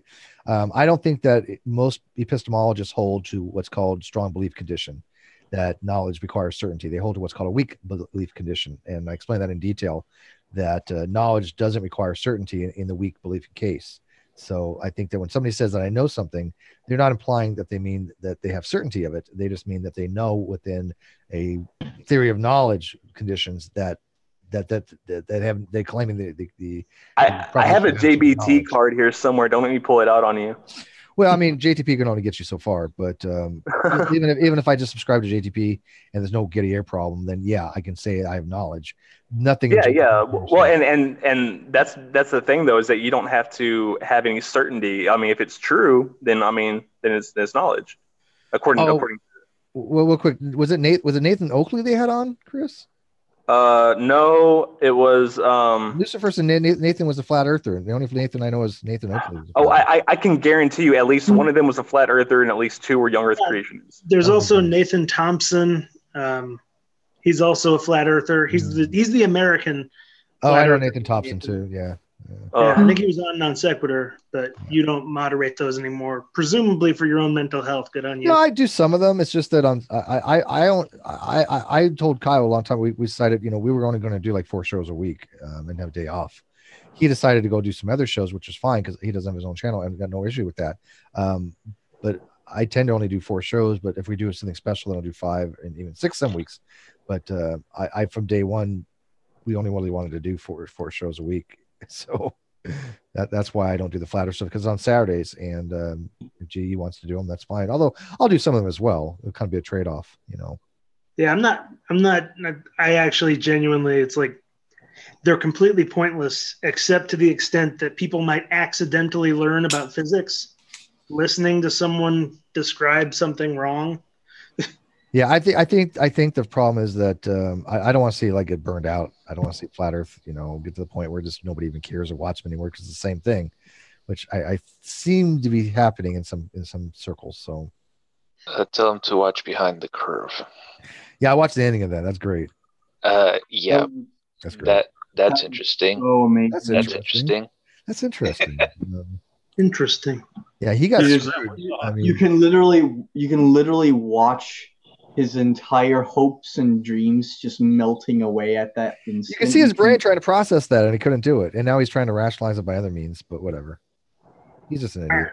I'm probably going to head to bed, but I want to say one thing since, Steve, I'm pretty sure you're not even going to get to the level 4 multiverse because it's not even really a scientific. The only thing I'm going to say about the level 4 is that level 4 is anything goes. It's basically the mean total realism. It's only things that are mathematically consistent that can work. But like, basically, I do want to say that if you take mathematical Platonism seriously, this idea that when you're making a proof, you're actually making a proof about something real out there. I do think that you have to think that the level 4 multiverse exists, just because even if all you're trying to prove is that an Earth mass object would behave a certain way under these laws of physics, it's like, okay, if that's something that really exists that you're making a proof about, then it's I would agree with you the point, and I understand why people are mathematical Platonists. I tend to be a reductionist, but whatever, right? I don't even know what the terms are. I know that I'm into if-thenism. It's like, well, a mathematical Platonist, there's something called Quine's indispensability theory or thesis, and Quine's indispensability thesis kind of, he argues that we have to have mathematical Platonism because these mathematical sets and these things that we deal with, it makes sense to treat them as actual objects rather than just abstractions. And so the mathematical Platonist is saying that these are actual objects that do exist in some kind of whatever existence they do, whether they're in the mathematical realm or whatever. Mathematical Platonist isn't the same as a true Platonist, as in what Plato would have had, right? Plato actually said something along the lines of, there's an archetype of things. There's a perfect circle that exists in some actual physical realm, and then everything is just an image of that, right? Kind of like symbols, like a universal. You have a realm that has the color green, right? That green is one green, and then anything that is green that we see is just a instantiation of that one green that exists in some realm, right? That's the problems of universal would be something similar to that. I don't fall for that. I don't think that that's the way it actually is, but I understand. Yeah, I don't think it's real. It's fine. I know a lot of mathematical Platonists. I just think that nominalism makes more sense to me, and I don't get that deep into it where I have to have a philosophy such that to be coherent, I have to subscribe to things like mathematical Platonism or level 4 multiverse. And by the way, hi, Daily Atheist. I saw you sneak in there. Dead center. Look at that. You can have you guys all have a good night. Okay, good night, Zero. Yeah. Please, yeah. Peace. Can I make the comment I was trying to make before? Yeah, but we may have to help Daily Atheist unmute, unless I can do it for him. Let me just see here. There we go. Now you're unmuted. Yeah. How's it going? Hey, what's up, man? Solid labor. Just watching. Just catching up. Awesome. Well, let Lawrence do his thing, and then you can throw a monkey wrench in the works, I'm sure. Yeah, on top of the multiverse thing. So Chris, not this Chris, but our Chris, bad Chris, whenever he's losing an argument, he always says it's true because of the multiverse and how unpredictable everything is, and how like every possibility is true and whatnot. Pop out. I know. Well, okay, but as he pointed out, the level 4 multiverse is only mathematical possibilities, right? No, I understand. Circle in that. So yeah, but I'm just saying that it's just the worst fucking cop out, and it's really fucking annoying when he does that shit. Is he serious though, or is he just? He's dead serious, and then we always call him out because it's just a cop out, and then the conversation ends. Yeah, when people start diving into that kind of stuff, they've real lost the argument. Well, it's possible. Well, yeah, as Russell pointed out, there's a lot of bare possibilities. I don't want to blow up my intelligence. So a Boltzmann brain is also possible. Doesn't mean I think one exists. Yeah, I mean, in theory, right? A Boltzmann brain could have existed by now and just ceased to exist in a microsecond. How would we have known? Hey, Steve. Is the truth always accurate? By definition, truth has to be factual, right? Knowledge has to be truthful. Okay, well, you can't have false knowledge. Because this theist that was on Raging Atheist the other day, and then I engaged him in the chat below it after the stream was over, contends that the truth is not always accurate. That makes no sense. That's yes, that's what I tried to tell him, but he kept calling me an idiot for not getting it. Yeah, no. Now, there's different theories of truth out there. Like most people will take the correspondence theory, which is the simplest, which is basically what is true has a corresponding fact of reality, ontologically speaking. So if I say something that P is true, then I'm saying that there's an ontological fact that can correspond to that. That's why they call it the correspondence theory. And so I think that's a very easy way of thinking what's true. If you say, X is 2, like 1 + 1 = 2, or 1 + 1 = X, what is X? X = 2. There's a corresponding fact to be had there, right? The fact is that mathematically it's true. So that proposition is true. I don't have a problem with correspondence theory. I get difficulties in deflationary theories because deflationary theories are a little bit more complicated. Yeah. The inflationary theories I don't seem to have much issue with, but yeah, no, it makes no sense to say that truth isn't true. I mean, that's literally what it means. Now, could there be one universal objective truth? I don't know. This is what that experiment just recently showed, is what is objective reality? It seems to indicate that we all have our own perception of reality, and that is our reality. There is no one idealist. You know what? There might be points of idealism that have merit. I do subscribe to realism, but I'm not against it at all. I mean, George Berkeley's ideas are basically what founded the entire field of optics, because he said we don't actually see the object, we see color. Yeah, and we don't even see the color. The color is a phenomenon that is in the brain, right? Color realism. Yeah, he just said his entire opinion was that all of these phenomena that we observe and experience is just all in the head. So what is there? What does exist out there? If colors are a phenomenon in our brain, we have no tactile sensation that really is anything touching something. What we see is we feel a repulsive force, right? Electrons are in orbitals and you can't push them together. So what we're feeling is a repulsive force. We never actually touch anything. We don't know what something actually feels like. We're feeling what we think it feels like because of the repulsive force. You know what, guys? I can mathematically prove we never touch anything. Yeah, please do. What? I'm lost. Yeah, that's a fact, because the electrons repel each other, so you can't. Mathematically not exist okay, in order for me to mathematically, in order for me to touch something, first I have to get halfway there. No, that's Zeno's paradox. Halfway there. That's resolved by calculus. You know that. But differential calculus. Actually, just any kind of basic calculus can do that. Officially resolved without just throwing in extra axioms. You don't need extra axioms. You just say the summation of 1/2n, which is going to be 1/2 + 1/4 + 1/8 + 1/16. The summation of that, of an infinite sequence or series in this case, is going to equal to 1. There you go. Calculus. Easy. But no, fermions can't exist in the same orbitals in the same location at the same time. You could take two bosons, like two protons, and they can actually physically exist in the same place in the same time, but electrons can't. Now, why that is, I find to be fascinating. I have no freaking idea. That to me is the hardcore questions about quantum mechanics and science, is why are the things the way they are? When Feynman said we can't understand quantum, it's not that we don't understand quantum. We understand the rules. We don't know. I don't think we understand why these rules exist. What is about fermions that applies to that, but not bosons? Now, you can argue string theory, right? Because a fermion would be a zero-dimensional point consisting of these strings in 10 dimensions. But again, what makes it such that they have something like Pauli's exclusion principle? Why is it you can only have two up-down electrons in the s orbital? Why? I want to know those things. That's the questions that I like to ask. I always pick the right times to come in here. Every time. How high are you right now? Because this is some really heavy shit. But how does that translate to we don't actually ever touch anything? Because all you're feeling is a repulsive force. You're feeling, you can never have matter in the same place at the same time with electrons.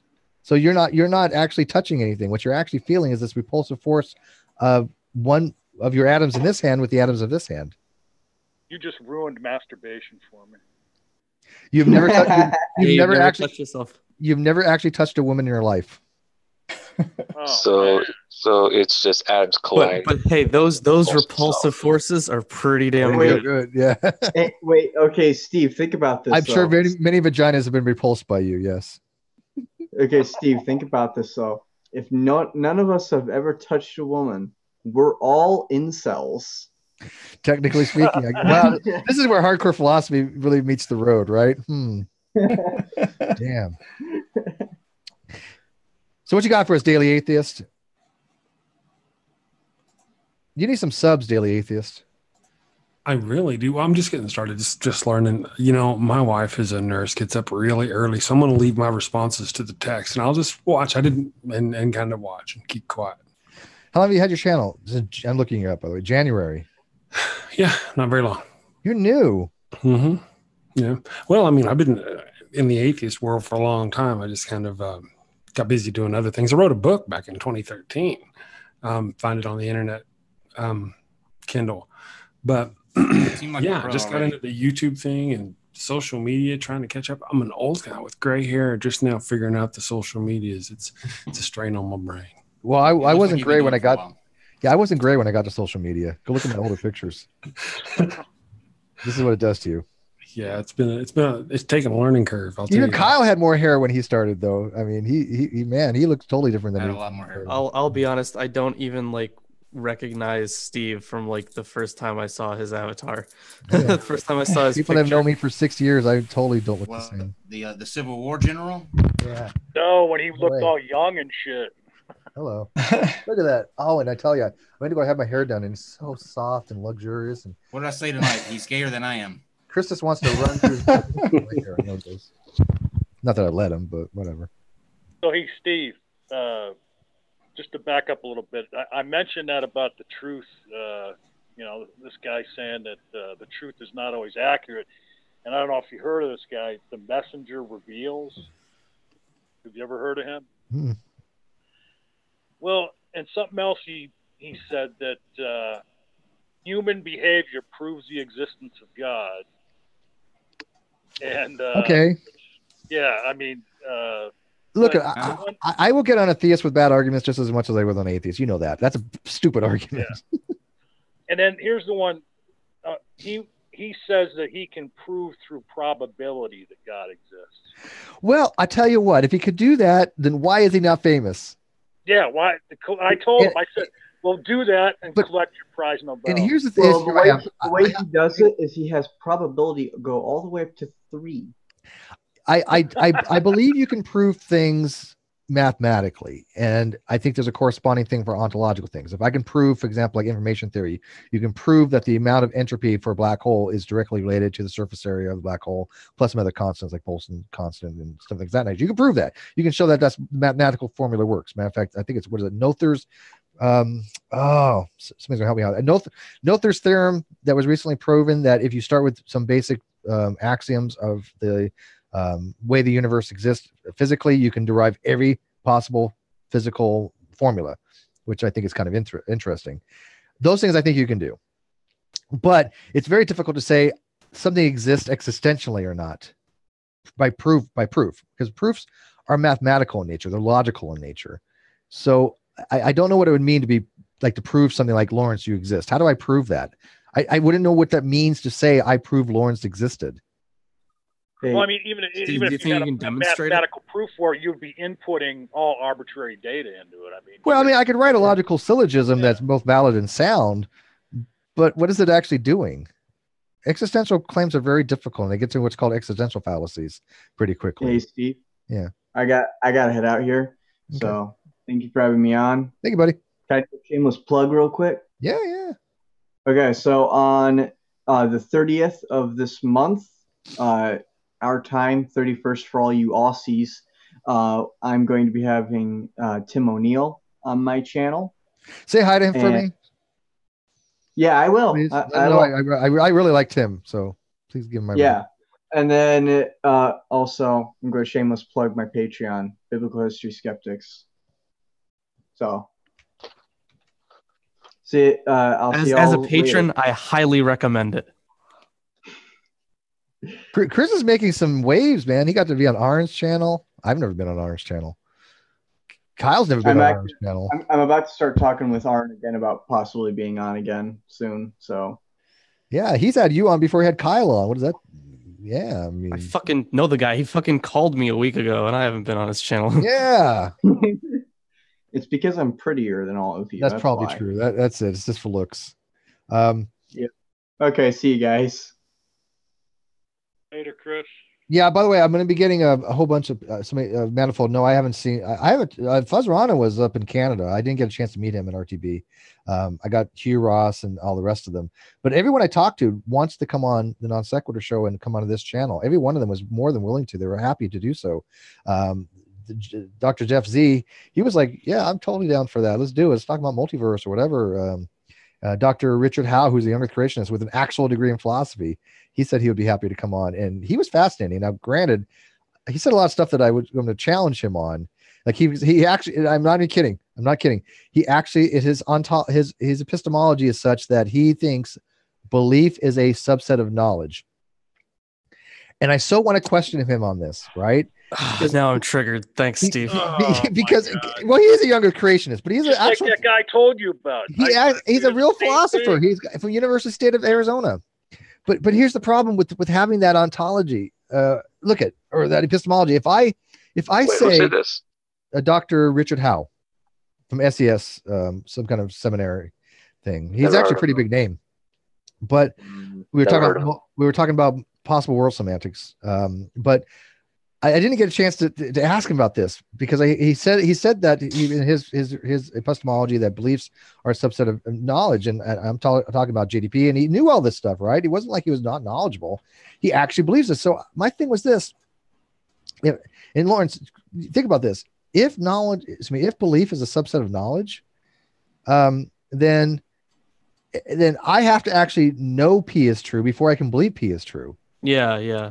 That makes no sense to me because now you're saying that I have to know God exists before I believe God exists, or I have to know God does not exist before I can believe God does not exist. And I wanted to ask him about that. I was like, well, to him, I guess it makes sense. He's like, well, I know God exists because he's a pre-supper, right? I'm sure. This is why I'm thinking he's going to argue it. Therefore, I know God exists. Therefore, I believe God exists. But I'm like, but there's a lot of things we believe that we don't have knowledge of. Yeah, exactly. It's more than just about God. Yeah. I mean, I believe their external minds exist, right? I don't believe the only mind that exists in reality, right? So I'm not a solipsist. I believe that, but I have no reason to believe that other than faith. That is a pure faith-based commitment. Right? Any evidence that external minds exist is evidence that external minds are internal. There's no evidence to sway it either way. It is a true, just I want to accept it as true. It's called irrationality. It's not irrational. Normally, if you don't justify a belief, it's an irrational belief, right? But there are some beliefs you cannot justify, either doxastically or inferentially. We call those irrational beliefs. I'm okay with that. We have irrational beliefs. A rock is amoral, right? It's neither moral or immoral. We call it amoral. I have irrational beliefs that we just accept as either properly basic or we accept as what we call faith-based commitments. And then you get these epistemists that say, oh, well, I have nothing to do with faith. I have no faith-based commitments, right? I will never believe anything that I have to have faith for. I never believe anything I don't have evidence for. I think they're full of crap. I think epistemism is one of the dumbest epistemological approaches I've ever heard in my entire life. And Bionic Dance that came up with it is kind of like, to me, Darwin's deity running precept script. It is that level of just inane, stupid. Well, here's the biggest way to disprove that. Ask them, are property rights actually real? Because in reality, they're just mythological inventions that have no bearing in reality except for what we constitute in our minds. So, well, property right doesn't have any tangibility. It's not an existential stuff.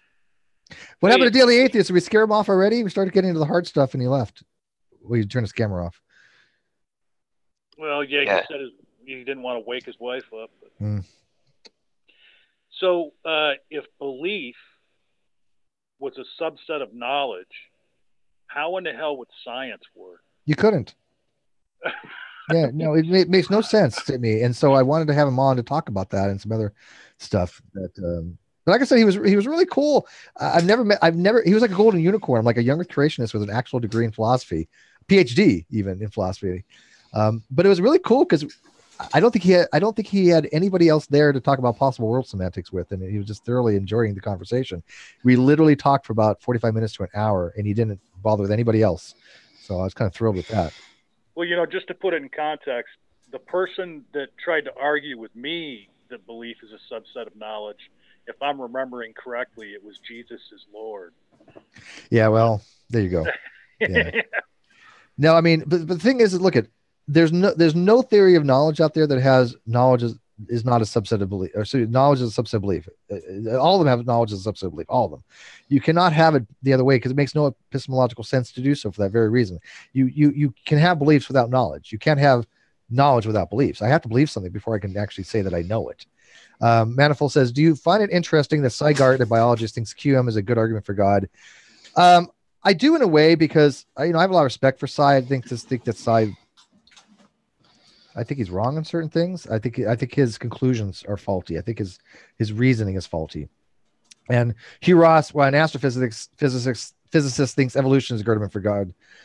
Well, I love Hugh. Don't get me wrong, but Hugh's biology, I find his approach questionable, right? Because you got to remember the people have reasons to believe, although they're really nice folks, and I really enjoyed my stay. They're just as much as precept as any preceptor. They start with the position, I think, that God does exist, and they're trying to find evidence for that. Now, I'm not faulting them for that, but you can't say, look, I accept all of evolution except for this one part where, hey, humans, they're specially created. Some point in time, God instantiated a Homo sapien Neanderthalis or Homo sapien sapien, and that was the first Adam. That is so post hoc that I don't even know what to make of it. That, and the thing is, it's not even just for creationists who believe that. Like the esoteric Nazis believe that same thing. They believed in evolution, but they believed in 6 original races. Yeah. I mean, eventually you got to think to yourself, look, if I'm going to accept this, I have to accept it kind of like as a whole. There's certain things we have to accept in revolutionary theory. And who's breathing hard? Everybody just stopped breathing. John, is that you? Oh, that was weird. I was typing. No, it was like rude. You guys hear that snoring? Yeah. Mine's muted mostly. It's snoring. But anyways, somebody asked me, would I ever talk to Hugh Ross about it? I have talked to Hugh Ross about it. I mean, I've had him on my show talking about it a couple times years ago. But I didn't get a chance to talk to Hugh that much when I was visiting with him. He was swamped. I mean, everybody wants to talk to Hugh Ross, so I didn't really take up too much of his time. I figured, I would rather get to know some of the other people around there. So I got to know a physicist from Purdue. What is that, John? I think that's you. No, I think it's it was. I heard some typing going on. I haven't changed anything from since I came in. Oh well. Daily Evans, do you know who Hugh Ross is? I do not. He's an astrophysicist for an organization called Reasons to Believe. Real nice guy, Dr. Hugh Ross. Is he the one you were just talking about? Okay. Yeah, he back in the day he debated Kent Hovind and just eviscerated him. It was one of the greatest debates I've ever seen in my life. Okay, I gotta find a link to that. Oh, I mean, you've never seen two theists where you're just going, oh my God, this theist, Kent, is an idiot. This other theist knows what the hell he's talking about. He just obliterated Kent. Kent was he didn't know what to say. He had no idea about the topic. And Hugh Ross was just bam, bam, bam with the facts. And he was spot on too. But remember, Steve, you believe in the beginning dirt. He believes in the beginning God. Yeah. Well, I like it when two theists go after each other like that because at least Hugh agrees with the science for the most part. He's about 95% there. But Kent is so anti-science as to be just disgusting. I mean, and for Kent Hovind to think he's the science guy is beyond comical. It's actually kind of amusing. When I was on campus, we have this guy who hands out free pens along with like a little thing about Jesus or whatever. And he's a nice guy, and we both hate KJV onlyists, like absolutely. Like we were talking. Ken Hovind's a King J. Yeah, I know. Definitely King James onlyist. We rant about Kent Hovind and the KJV like half the time. Well, I don't think he's smart enough to understand anything else. But he's Manifold. he says, I would love to see you talk to IP, Inspiring Philosophy, about his theory about a mind being the emergent cause of emergent space-time and his abuse of QM to argue that on a friendly basis. Well, I don't think he abuses it as much as you think. There was something that Richard Penrose came up with a long time ago called orchestrated objective reality, I believe it was called. ORCO-R is what its abbreviation is. And ORCO-R was basically this narrative that consciousness became about as an emergent property due to quantum fluctuations in microtubules in the brain. Now, back then it was really kind of bizarre, but now they're finding out that we do have these types of microtubules in the brain. We are finding out that consciousness could be an emergent thing because of quantum mechanics. Now, I'm not against that. And Richard Penrose, I've read a lot about him in when I was growing up, and so I was a huge fan of his work. He's not an idiot. Now, is he extreme out there fringe? You could argue that, but not in a woo-woo kind of way. I think he thinks a lot outside the box. I read something about that just this week. They were speculating that consciousness had something to do with the quantum level. It's making a resurgence. Yeah, it's actually making a resurgence. Yeah. But people mocked me a long time ago. They're like, "Oh, Steve, that's a quantum woo-woo." I'm like, I don't think it is. The way I'm reading Penrose, he makes a good argument. Now, I'm not saying that is actually the case, but you can't just throw his arguments out there as if, oh, it's just like quantum woo. No, he's not Deepak Chopra. He's an actual physicist, and he's a very brilliant physicist. Well, I was watching Sam Harris's video on free will, and he was saying, talking about how, you don't really have free will. It comes from blah, blah, blah, blah. And one of the things I was thinking at the time was that it did have an interesting, or his description from what I saw had an interesting, I want to say, relationship to the quantum world. And then shortly thereafter, I see the article, because where does it come from? He talked about it just popping into your head from mysterious places. He doesn't really give from where it comes. So I thought it was very interesting that they had come up with a different source, had applied that to consciousness and so. Yeah, well, there's something called the consciousness wave function collapse theory, and I don't necessarily subscribe to it, but it's not as fringe as people think. We know observations will collapse the wave function, that we know, but those are caused by perturbations in the system itself. But there does seem to be something to be said for the fact that we, as an observer, have an effect on the system. It's not as isolated as people make it out to be. People say, oh, well, just observing it, that's not what it is. It's the fact that we have instrumentation that collapses the wave function, which is true. But under the consciousness collapse wave function theory, it is the fact that humans do observe something and that causes the wave function collapse. And so why are we in a special, why is the observation of a human special in this regard when it comes to quantum mechanics? I don't throw it out by fiat. I think that it's a very interesting argument, because quantum mechanics, we just don't know. We don't understand why the quantum mechanic world is the way it is. We can model it, right? We can predict it. We can say that, hey, look at if this is cesium-132 and it spits out two atoms or two photons, and one photon spins up, we know the other one's spin down, and we know if we measure this one, no matter how far away from the other one is, the other one's going to have the opposite spin all the time. I mean, it's 100% experimental results. Now, people can argue that there's something passed from one to the other, but that would be more of a non-local mechanism, by saying that something has actually traveled to let this particle know that this particle has been measured. I don't think there actually is. I don't know what it is, but Einstein called it spooky at a distance. But it is weird that one particle knows the other particle has been measured. And the way we measure it is observing it. And that goes to what's called the measurement problem of when a wave function actually collapses. We don't know when a wave function actually collapses. We think we do, but when it actually collapses, is it because of the observation? Ooh, dude, you got some redness in you. You on the sun today, Kyle, or you just lobster vision? You're muted. I will unmute you. I got you. No, I'm not. You have to unmute. I can't unmute you. Sorry, it's I'm redoing the channel trailer, so right now my screen is all red, so it's just reflecting off of. Okay. Off of that. So the Copenhagen interpretation is correct. No, there is no correct interpretation. It's whatever interpretation you want to go by. And I was talking about this with Dr. Jeff Z the other day. I even said, look, I subscribe mostly to the Copenhagen, but I'm not against Bohmian mechanics, or I'm not against pilot wave and multi-world hypothesis, but it all depends how you want to look at it. That literally is philosophy of science. If I want to look at it this way, the model works. If I want to look at it this way, the model works.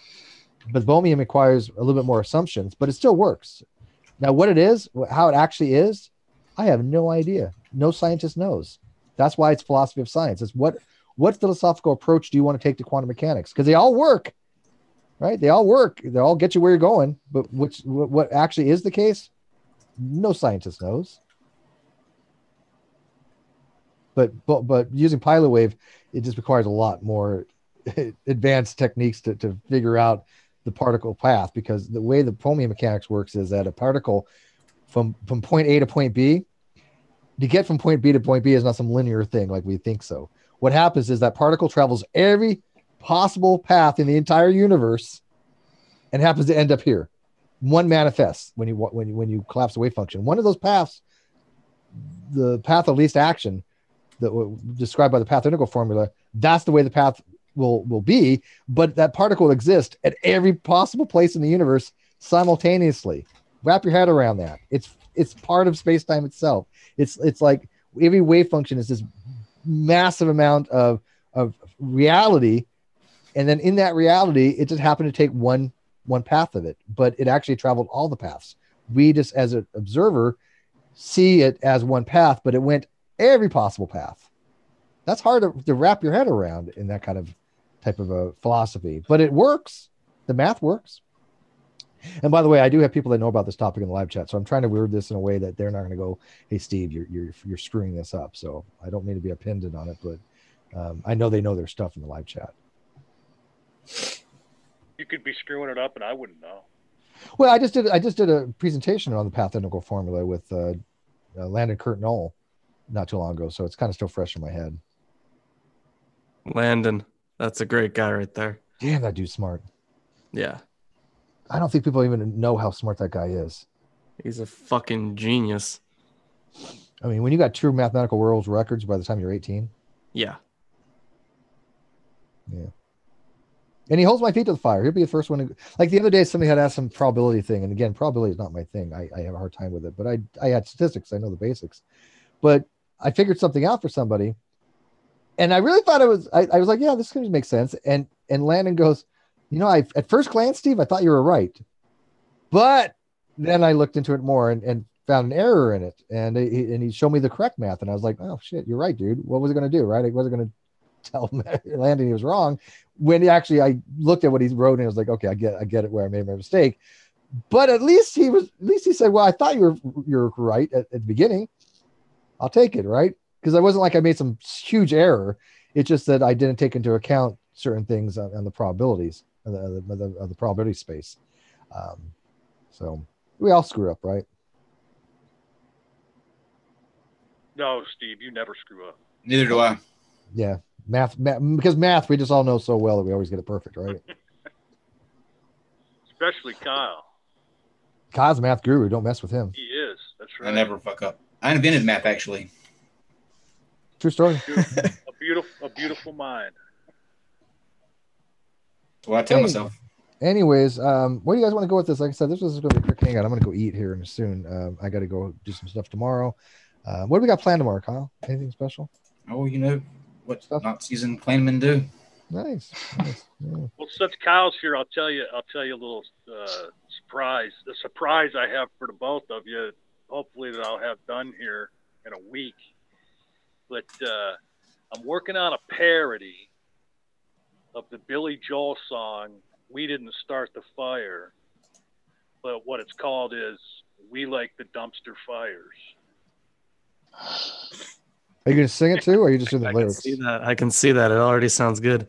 Yeah, well, I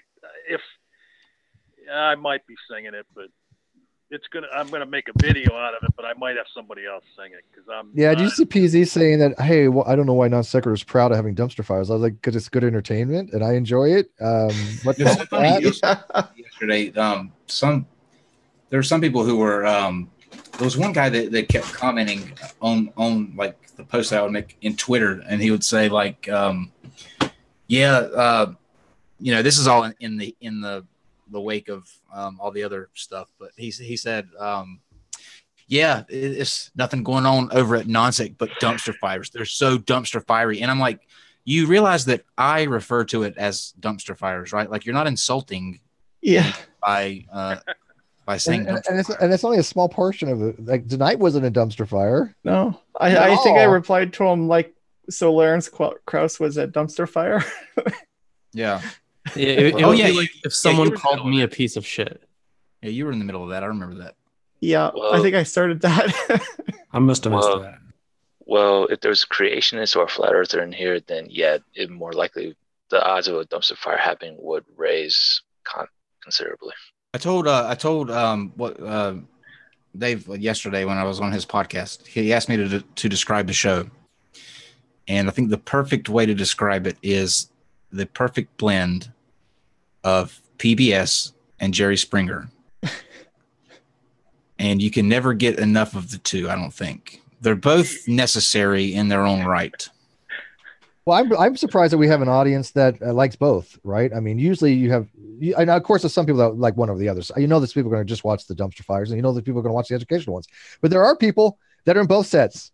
Thing is, though, even the people who like the smart stuff love the dumpster fires. Yeah, that's what I'm saying. They're both sets. Yeah, exactly. Yeah.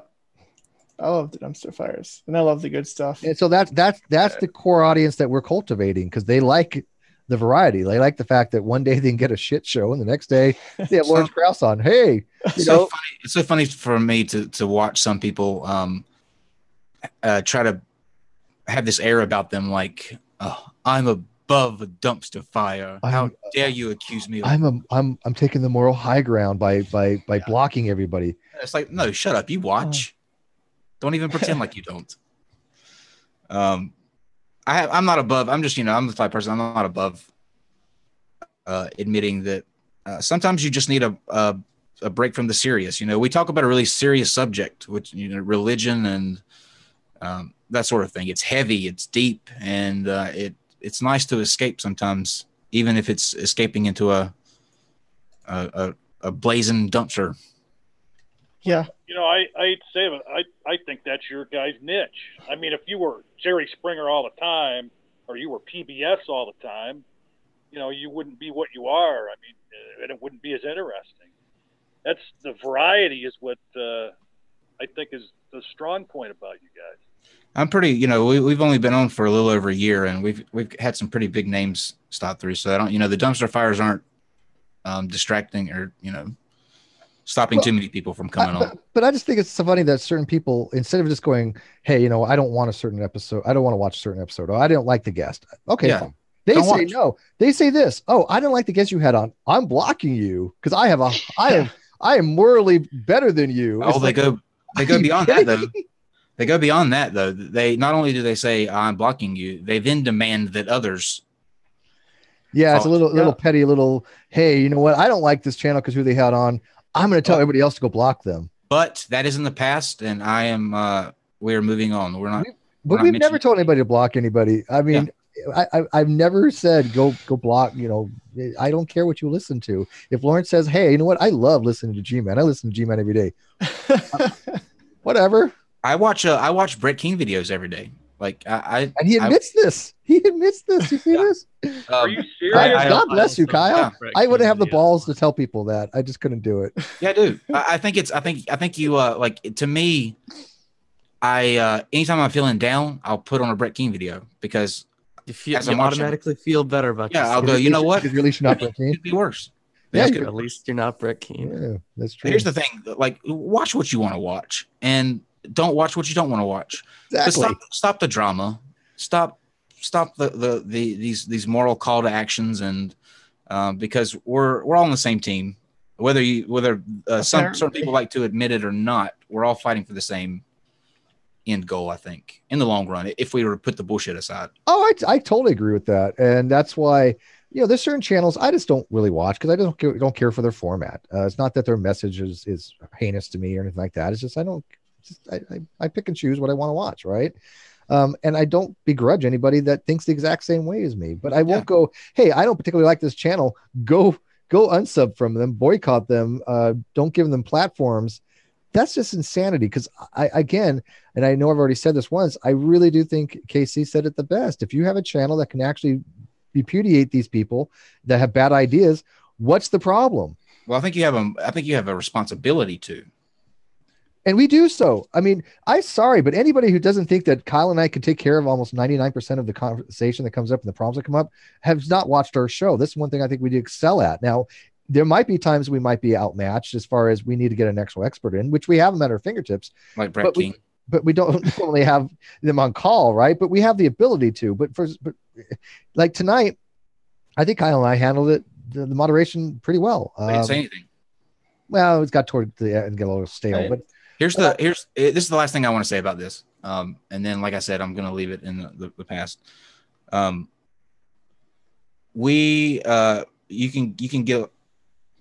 can do several things in life and avoid a lot of trouble by just trying to talk out your issues first, rather than going on, some either rant or, I mean, we're all guilty of it. I understand that, but I like a good rant. I think that when people watch what happened with JF and Psychopathist, I think that our audiences, I just have more faith in our audience to worry that they're going to see two people arguing about having, creating their own state based on the color of their skin. I ask the questions, like, how are you gonna do this? Is it gonna be a percentage of what, like, how white you are, how black you are? And they couldn't answer these questions because you can't. We're all mixed together so much that if you just have to go based on looks, and people know that's stupid. And I don't worry about people walking away from an interaction going, well, he really had a pretty good idea. I trust that they're looking at this going, wow, I didn't know that there were people among me walking around with me every day that actually felt like this. And I think it's important that people realize that. And so if you're out in public or whatever and something comes up, you might be able to refute it, or if you're engaged in a conversation that you wouldn't otherwise be. Nothing harmful, I don't think, comes of debating tough issues. And if one or two people walk away with that, then they probably had other issues, because no rational person would walk away from that going, hey, I think they made good arguments for an ethno state, right? I mean, nobody in the right mind, right? And it's a debate. It wasn't like we were bringing on the Nazis to talk about what's on the Third Reich's agenda this year. That's a huge point to be made. That's a huge point, Kyle. I mean, look, if we had JF to come on to bloviate about the benefit of white supremacy and ethnicity and white racism and whatever, that would have been a completely different story. I would have shunned that particular episode. I would have been worried. Yeah, I would have been like, I ain't being a part of that crap. Steve, what are we doing? Yeah, exactly. I mean, that was never going to happen. That's completely different than saying, hey, we think JF has some pretty shitty ideas and we want to expose them. And granted, the whole thing on slavery, even Psycho thought was pretty bad. It just happens that they both happen to be racist in their own ways, right? And they have the whatever you're going to do. But nobody said, hey, you know what? Both these guys are racist that were on this show, and they happen to agree. I happen to agree with them because of their arguments. Never going to happen, I don't think. If there is, have them come talk to me. I'll be happy to diffuse that. If that's there's a lot of misinformation too, and I don't want to go into this and create a big conversation about it. Just suffice to say that has JF done some very questionable things and things that are not in any way, shape, or form good? Yes, but there's this narrative for some reason that he was he's been charged with rape or accused with rape or found, even in some posts that I've seen, he's been already convicted of rape. That's not true. Yeah. And I made the same argument. I mean, is he a piece of shit? Sure. But you know what? Everybody we have on probably has some kind of piece of shit stuff they do. And if you just focused on that, you wouldn't be able to attack their other arguments. Yeah. And that's the problem. It's because this person is a shit person. I want to attack the arguments that we can actually attack. Well, here's what bothers me. I got into May was there during this conversation that I had on Twitter. Yeah. With this person She's in the middle of this. I feel so bad. May, did he not accuse me of his entire motivation was he said that I was misogynist because I read super chats that are misogynist and harmful against women. Now, what actually happened that Friday? You said you're not going to read that. I refused. I saw that. I know you didn't read that one super chat. I know you did. But the narrative, he came into the conversation. The reason he was angry was he heard that I was reading these super chats, and that's what I'm saying. Like, if you're not involved in the situation, just shut the fuck up. Yeah, they didn't. Half of them didn't even watch, and they're kind of. Yeah, May wants to say something. I told him you didn't watch it. Fuck off. Yeah, right. Yeah, I mean, I would never read a comment like that. Like, I got called a Nazi lover, and I'm like, did you watch the episode? No. How am I a Nazi lover? I'm Jewish, first of all, but it's just like I'm adamantly against Nazis. I think they are the most deplorable, despicable human beings that have ever been on the earth. Right? I have absolutely no love for that kind of evil ever. Right? It makes no sense to me that somebody would even say that. But that's what happens when you don't have actual argumentation. You have to resort to that kind of narrative, and at that point, conversation's over. I'm not going to waste my time with somebody who goes to that kind of depths, be thinking that that's somehow a good argument. Right? For the for the full story, check out the DRP. I believe that's what it is. Dave, I did a 3.5 hour interview with him yesterday to explain all of this. And to his credit, he was just like a real investigative journalist. He had let me tell you this, Steve. Was it CVR? This is where I could have killed you yesterday. Wait, one quick. What podcast was it? Because I know Dave, and I don't think we're talking about the same one. He's from the Catholic League. It's Dave Worrell. I think that's how you say his last name. Forgive me if I'm saying that, if I'm mispronouncing that. That's nothing against you. I mispronounce everything, but it's Dave Worrell. But he did a really good job, I think, of an unbiased, because he was very unbiased. I mean, and here's what he did, which I thought was, looking back, it was hilarious. But at the time it wasn't. I was cursing you under my breath, Steve, because I put out a tweet yesterday that said, how did it go? Large minds. It's not large minds. Hold on. My brain's fried right now. It's here we go.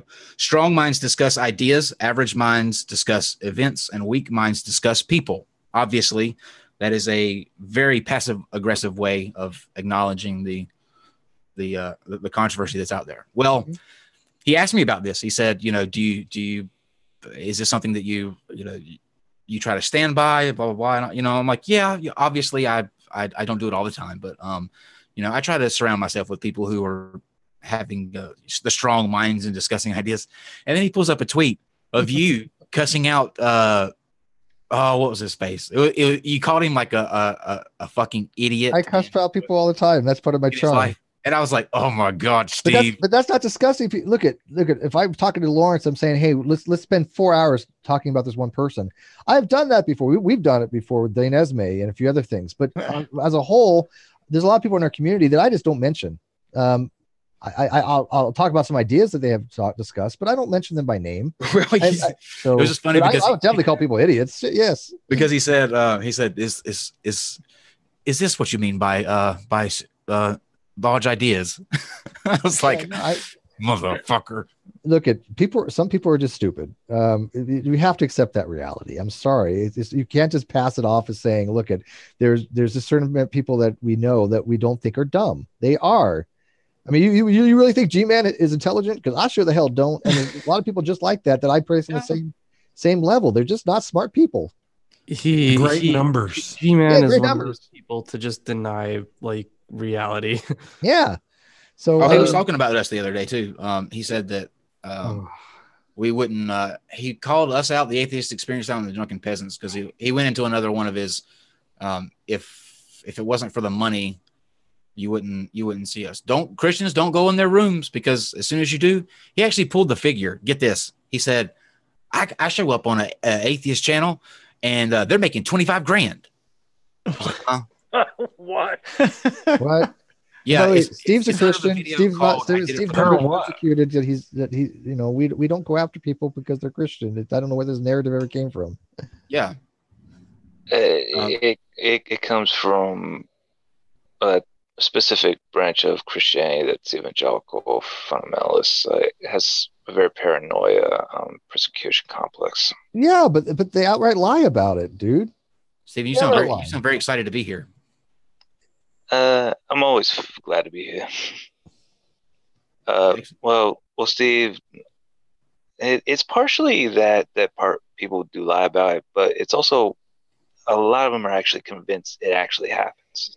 Oh, I think okay, fair enough. So before you continue, let me ask you: do you actually think that they are delusional enough that they in their brain that they think that the narrative that they're putting forth actually happened? Because that's a disconnect from reality. That's worse than lying.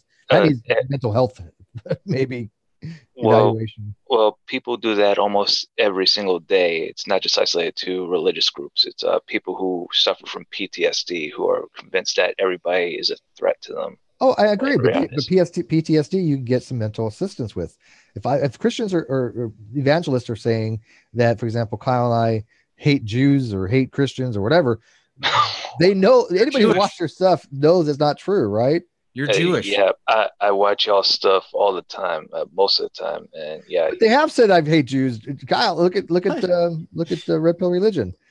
Yeah, they've accused me of hating Jews, and I'm like, you're Jewish. Red Pill Religion is a mental cancer. Yeah, well, exactly. But the question is, do they actually believe their bullshit? Do they actually believe that, or are they just lying? That's the hard part to differentiate. Some do. Some one's a troll. That one's a troll. That's like saying Kyle homophobic. I am. Yeah. You know? I'm extremely homophobic. For these people to say, well, Don Sack or you, Steve, or you, Kyle, hate this or hate that type of person. I don't know how many times I've been watching your show and there's some heinous piece of shit on there that's spewing hateful shit. And Kyle's like, Dave, get rid of them. We've had enough of them. I mean, I had somebody tell me, literally sit or stare across the screen at me and tell me that because I'm gay, I deserve to be executed by the government. Oh, You know, I put myself out there too in the line of these harmful ideas. It's not that I platform people who have hateful ideas towards a group that doesn't involve me, so I don't know what it's like. I know what it's like. It's hard as hell to sit across from somebody to hear them say that and to have no good reason other than some book said that that's the way that it should be. That's tough to do, but I do it because people need to realize that there are people out there that feel this way. And I think you're awesome at it. I do think it has a positive completely overall net positive effect. This is why, if we have somebody come on that wants to spew garbage, again, having the right forum to have it in, right? Because you're not giving them a platform for them to just to bloviate without having pushback. It's never uncontested. Right. And that's the difference. That's what people don't understand. If I said, hey, you know what, I'm going to put Matt Powell on our show and I'm just going to give him an hour of airtime to say what the hell he wants, come after me, right? That's a bad thing to do. But like that incel episode where Shannon was on talking to the Catfish Man and the other guy. Mm-hmm. Or maybe not Catfish Man. I think it was somebody else actually. King Gigasell. King Gigasell. Yeah. Oh my god, that was so funny to me because it was like their views were just so ridiculous about how like women. Right, people watching don't listen to that. This guy sounds like he knows what he's talking about. Lawrence, you know about King Gigasell, right? You know what happened to King Gigasell, right, Lawrence? Since the show? Mm-hmm. Did he get kicked out of the forum or something? No, he quit the forum, and he's a moderator on our Discord server. He's there every day. He is a completely different person. I talk to him almost every day. We have a back and forth. I've been trying to get into our hangout. So the next time we talk to him, do you know why? Because he came back about 2 weeks after I kicked him off. He came back, and him and Shannon had it was just the three of us having a discussion, and by the end of it, he admitted that place was bad news for him. He realized that it was not going to do anything for him, and he dropped out that night. Now, that is why you have the conversation. That is why you have the discussion, because it works. It can bring people out of those situations. I was crying at the end of that one.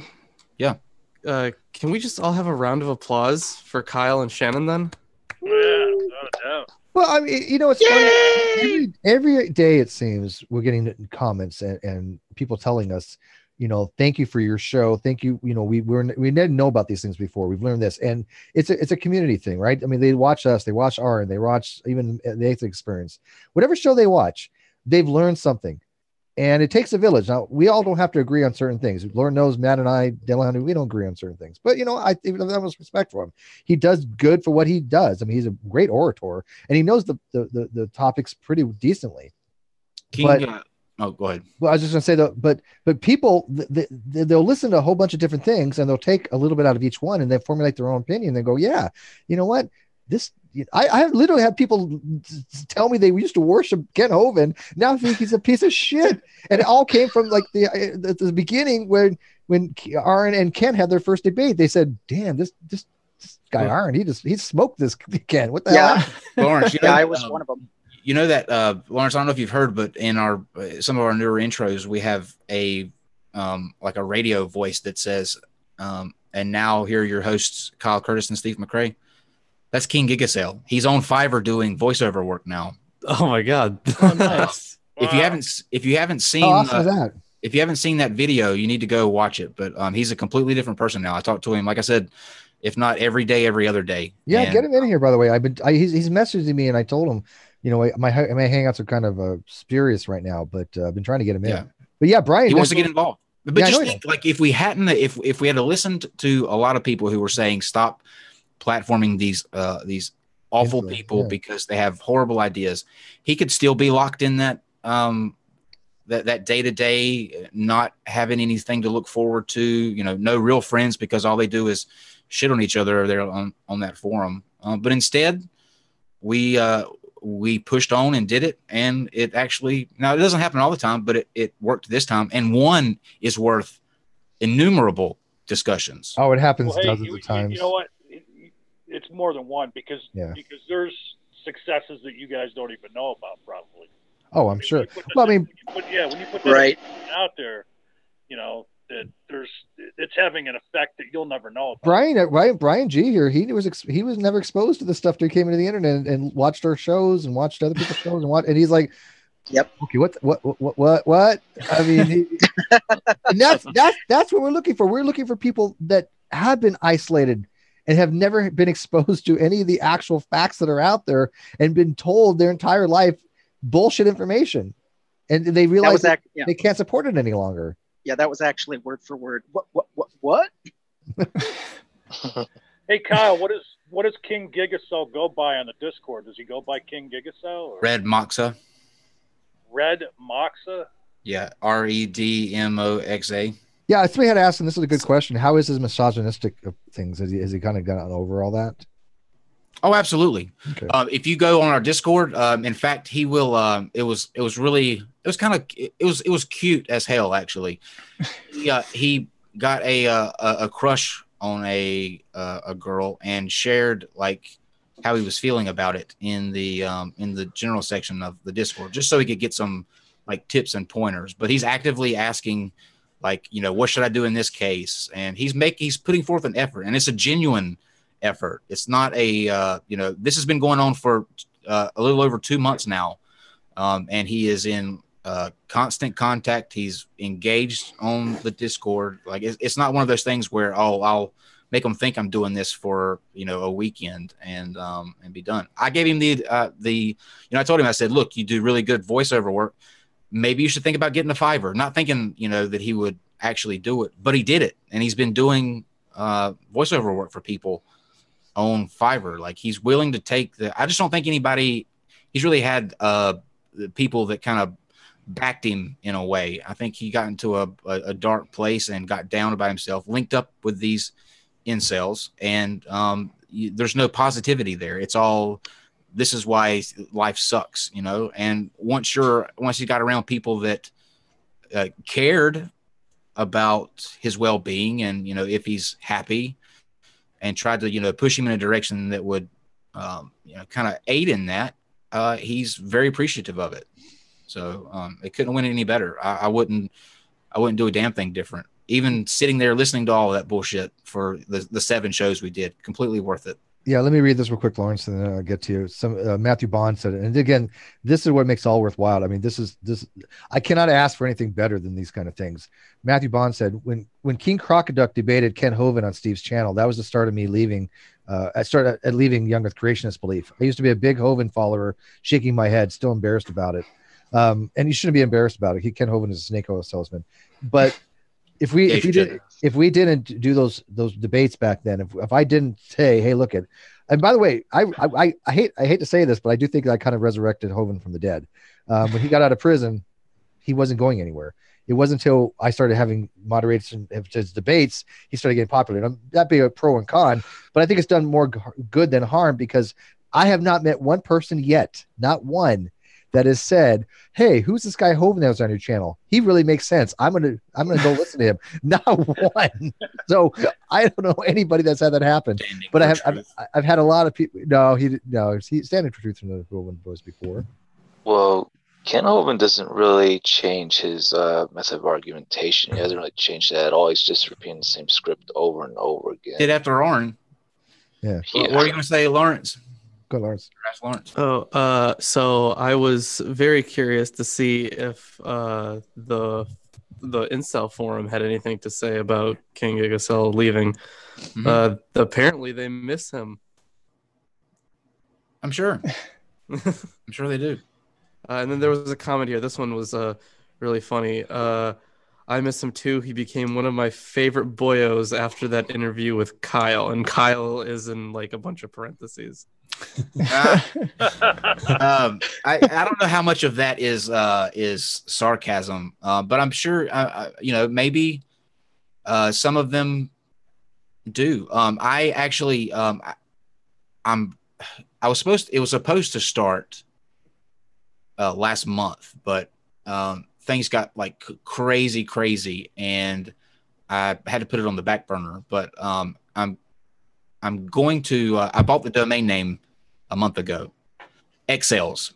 Eventually, we're going to create a forum that is sort of like a Discord, but geared towards just them. And I'm going to let King Gigasel run it.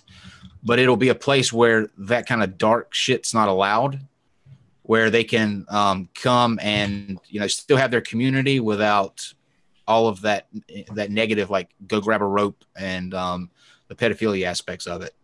So it's a project that's in the works, but it'll. I think that there will be, even if you pull, let's say 10 people from that site, that's still 10 people that aren't every day hearing why they should kill themselves or such. It's a very bad place. That forum, like if you haven't gone on that forum, don't. And I'm serious. Maybe you should start a fund to get incels laid. Well, I see. Why don't they just lay each other? That don't. Well, have a lot of problems, right? Yeah, problem solved. Just a tip.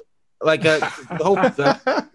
with him, like with King Gigasel, his confidence has done like a 180, and I think that's literally the biggest aspect of these guys, because I have been on, like I said, I've been on the forum.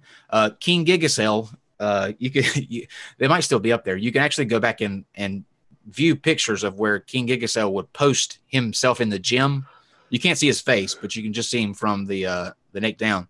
He's jacked as, like, when I say jacked, he looks like he's a bodybuilder. Like, he is jacked. But his confidence was in just the shitter.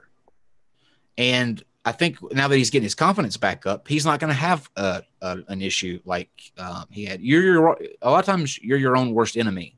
He may be jacked because his confidence was down. That was a way of compensating for that low confidence. That's exactly what it was. I totally agree with that. I don't know who we're talking about. Sorry. It's just a general thing for most people that are like that. A lot of people do that. Yeah. You're dead on. That's exactly, and he'll tell you that's exactly what he did. He would hit the gym when he was feeling frustrated, and you can tell.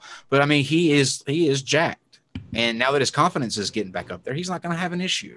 Yeah, and I kind of in the same boat myself. Like I was down for a while too, but I headed out with Brittany, and my confidence was going through the roof because we just had such a great time. And I'm like, look I'm sitting here, I'm with Brittany, she's gorgeous. I'm looking at it over the view. Now, granted, I mean we're just friends, but I'm looking over this view of Temecula Winery. I'm having good food, good wine, spending hours talking to her, and she was like, Steve, I would recommend you as a dating partner over half the guys I know. So why would you have low self-esteem? And I had to think about that. I was like, well, fuck, if I get Brittany's recommendation, that's a high. Wait a minute. She's a feminist. Wait a minute. If we've been dealing with Steve with low self-esteem, you haven't seen me. Yeah, I will not be. Oh, man. Yeah, no. Nope. Well, I mean, I told you. I mean, I self-esteem. I was bummed out, right? I mean, I went to go visit a friend. She couldn't make it. And I literally had changed my entire itinerary to go visit somebody to go out with them that I've tried for the longest time now. And she was like, yeah, let's go out. And it bothered me. I was like, well, fuck, this kind of sucks that, I spend this entire effort to change my entire plans to go out to dinner with somebody and spend a day with them. And they cancel on me. Fight for the YouTuber destined to be alone forever. Yeah, going back to you were talking about King Gigaso, and you talk about how jacked he is. So all this time he's been living in misery, and to hear you describe him, there was probably plenty of women that saw him or were in his life that were going, man, well, I wish you would ask me out. And the thing is about him, like he's got a really good personality. Like he's funny. He can do all kind of different voices. Some people I just don't think. I saw this a lot when I was in prison. I saw this every single day. Some of the most talented people I've ever met in my life were in prison. They could make things out of nothing, and even as simple as taking everyday things that you would get at a convenience store, like food wise, being able to mix and create like these food. It was just incredible. Like I was blown away by the level of just people being put in a situation and their creativity. And I'm convinced that some people just don't have anyone around them telling them that, number one, they deserve better. And number two, they're talented.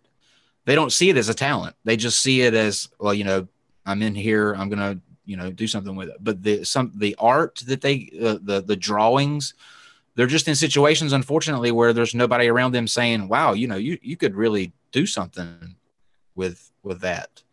And all people I think sometimes need is just a little push, just a little, hey, you deserve better than what you're getting. And you should chase after it. Life's too short. And sometimes when you do that, I mean, it'll click with them just because they're not used to it. It's such a culture shock because they haven't heard that. So I think people should be mindful of that. We get caught up every day, I think, in life and our own lives, and we forget that there are people out there that could be really hurting. And you acknowledging a talent that they may have, or even giving them a compliment, could change their entire life.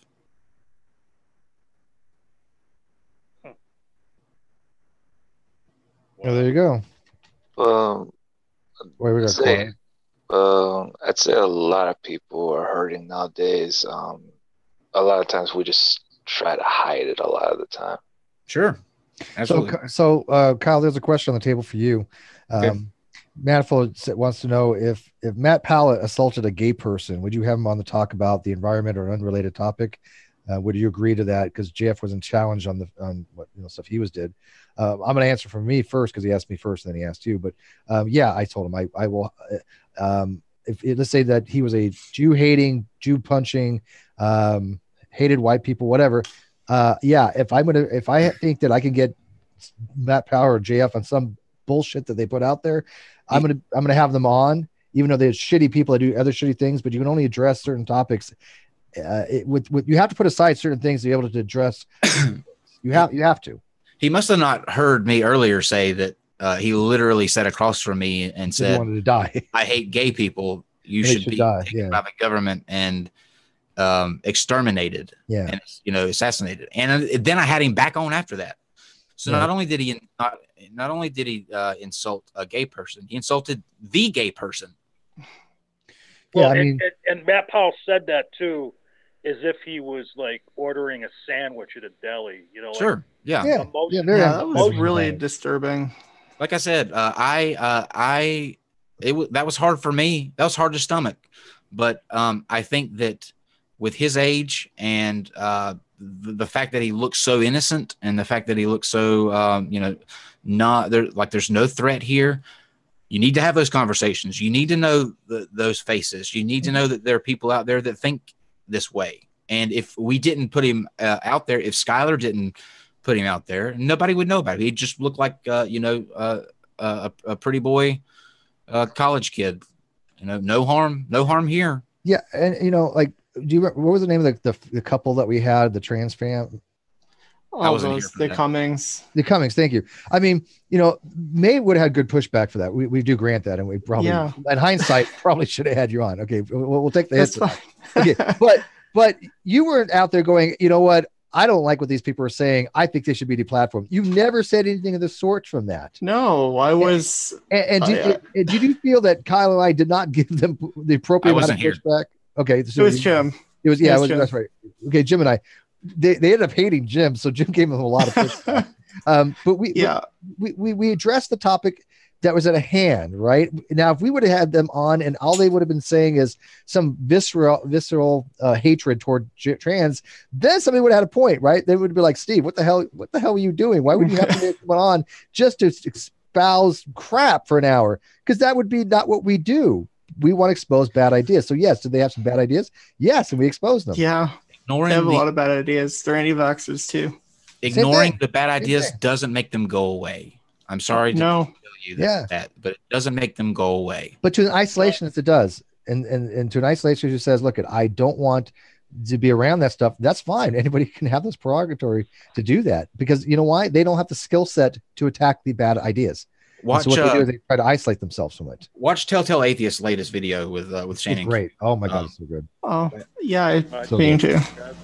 Yeah. On you and the thing with you and Matt Powell, the difference between you, Kyle, and Matt Powell as he is now is that if Matt Powell had the same kind of turnaround from his ideology that King Gigacell did and became a different person, you would accept him. He started to. No, that was my hope. Yeah, that was my hope too with Matt. He actually played us.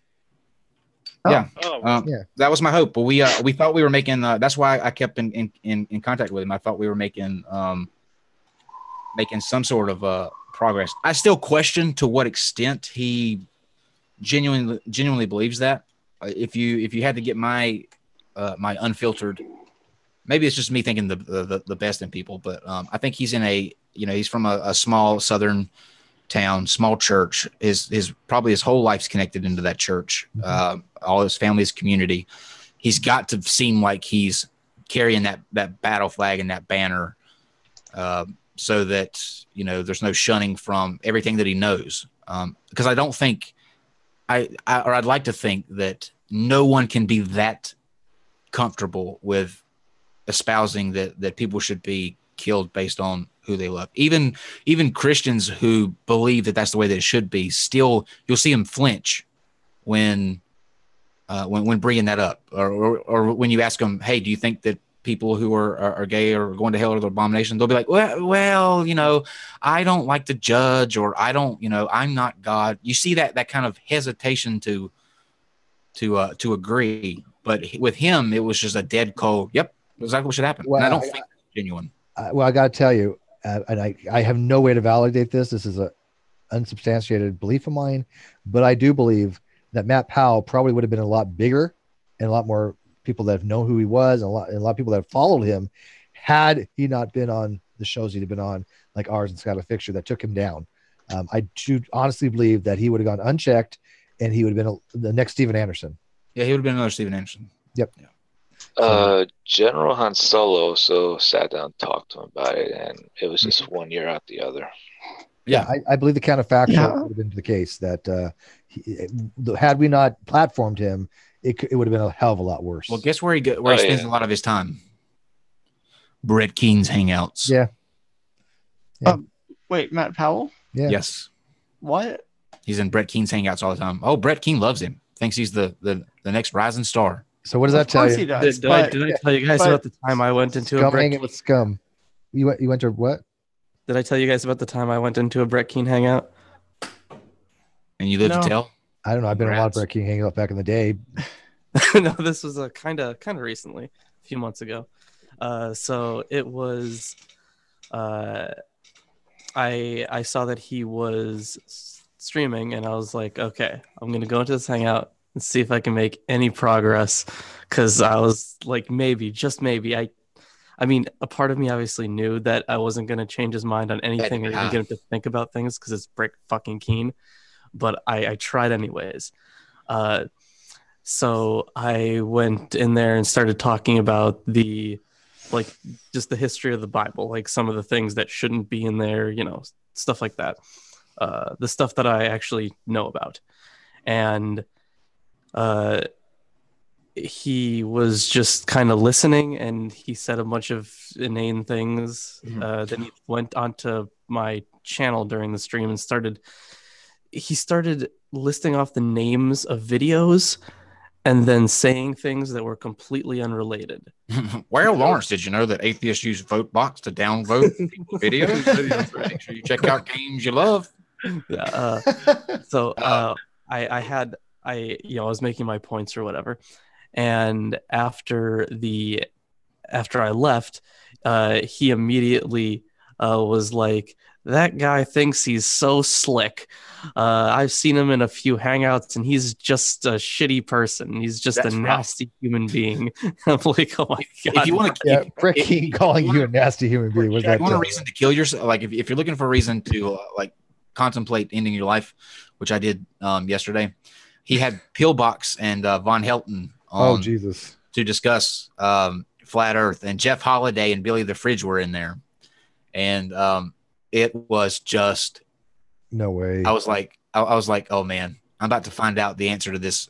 Is there a God thing? Because I'm about to end it now. This was on BK's channel. He had Pillbox. Yeah, Pillbox, Jeff Holiday, Billy the Fridge. It was like at 4 o'clock in the morning. It was a 7-hour hangout. If you guys do not know who Pillbox is, thank God that you don't. Just be very grateful. He's insane. He is utterly fucking insane. I don't, but now I have to look him up. He makes Von Helton looks like Christopher Hitchens. Oh my god, that's awful. That is so Pillbox and I go way back. He hates my immortal soul. He despises the ground I walk on. Here's why I don't like him. And I'm thrilled to death that he does. Trust me. Nadia Chambers is wait, Steve, you have an immortal soul. Nadia Chambers is a trans woman, and every time he's in a call with her, even though Brett Keane is good friends with Nadia, Pillbox will come in and calls Nadia sir on it's just so disrespectful. He's just such a shitty human being. Nadia's still around? I haven't heard from her in ages. Yeah, she's been I heard she's doing well though. In his hangouts. Yeah, good, she looks good. She looks really good. I know she had a lot of stuff going on, and I'm happy that I heard her. She's getting her shit together. She looks healthy. She was one of the first hangouts I ever went in. I mean, literally back in the day, hanging out in her chat room. So yeah, good. Still got the hat. You talk about hanging it up. Watching one of Brett Keane's videos. I want to hang it up every time I see him laying on his belly on that bed with his feet in the air like some 16-year-old girl or something. Wait a minute. When have you seen him not in that pose? That's what I'm saying. Every time, every video he's in that pose. Well, he did have one video. I will say, as a connoisseur of Brett Keane's videos, about 3 weeks ago, he had a video where he was sitting up, and he said, "I'm feeling good. I'm going to start doing videos sitting up." And literally 4 hours later, back on his stomach on the videos. That's fucking hilarious. That sums him up. I love the fact that after he was on Burger King and. Well, I may have resurrected Ken Hovind, but you have Kyle to blame for resurrecting BK. Just FYI. Good. People need to know. People need to know that he's still, I just love the fact that after he was on non-sec, immediately, an hour after, he posted a video thanking you guys, and then he deleted it. Oh God! And then he posted a video saying how terrible you guys are. Yeah, I heard about that. He doesn't refer to us anymore because he said in the video, he's like, I'm not going to refer to him and give any publicity. But when he talks about DP and Deep Fat Fried, here's what he says. You've got atheist podcasts like Deep Fat Fried, Drunken Peasants, and some other bags of shit that just want to spout off at the mouth. We're that bags of shit. Anytime you that's us. Shit, that's us. I have listened to a few of his things. Only when Kyle sent me this stuff, and he was like, "Hey, what do you think of this video that BK made?" I'm like, "Fuck, he's gonna make me watch this," and I have to do it at 1.5 speed minimum. He goes after the. Oh, I'm sorry. He goes after the homosexual thing because of me and how angry he is at me for kicking him off. And he's never got over that. Because he about a week after we kicked him off, he said he did this big long video where he's like. I was just thinking, and every homosexual I've ever known has done nothing but did me dirty. And he said, I'm just going to stop supporting them. I'm not coming out for them anymore. I'm not fighting for them anymore. And I'm over here going, when the fuck did you ever fight for? And we don't want you fighting for us. Like, please, Brett, don't fight for us.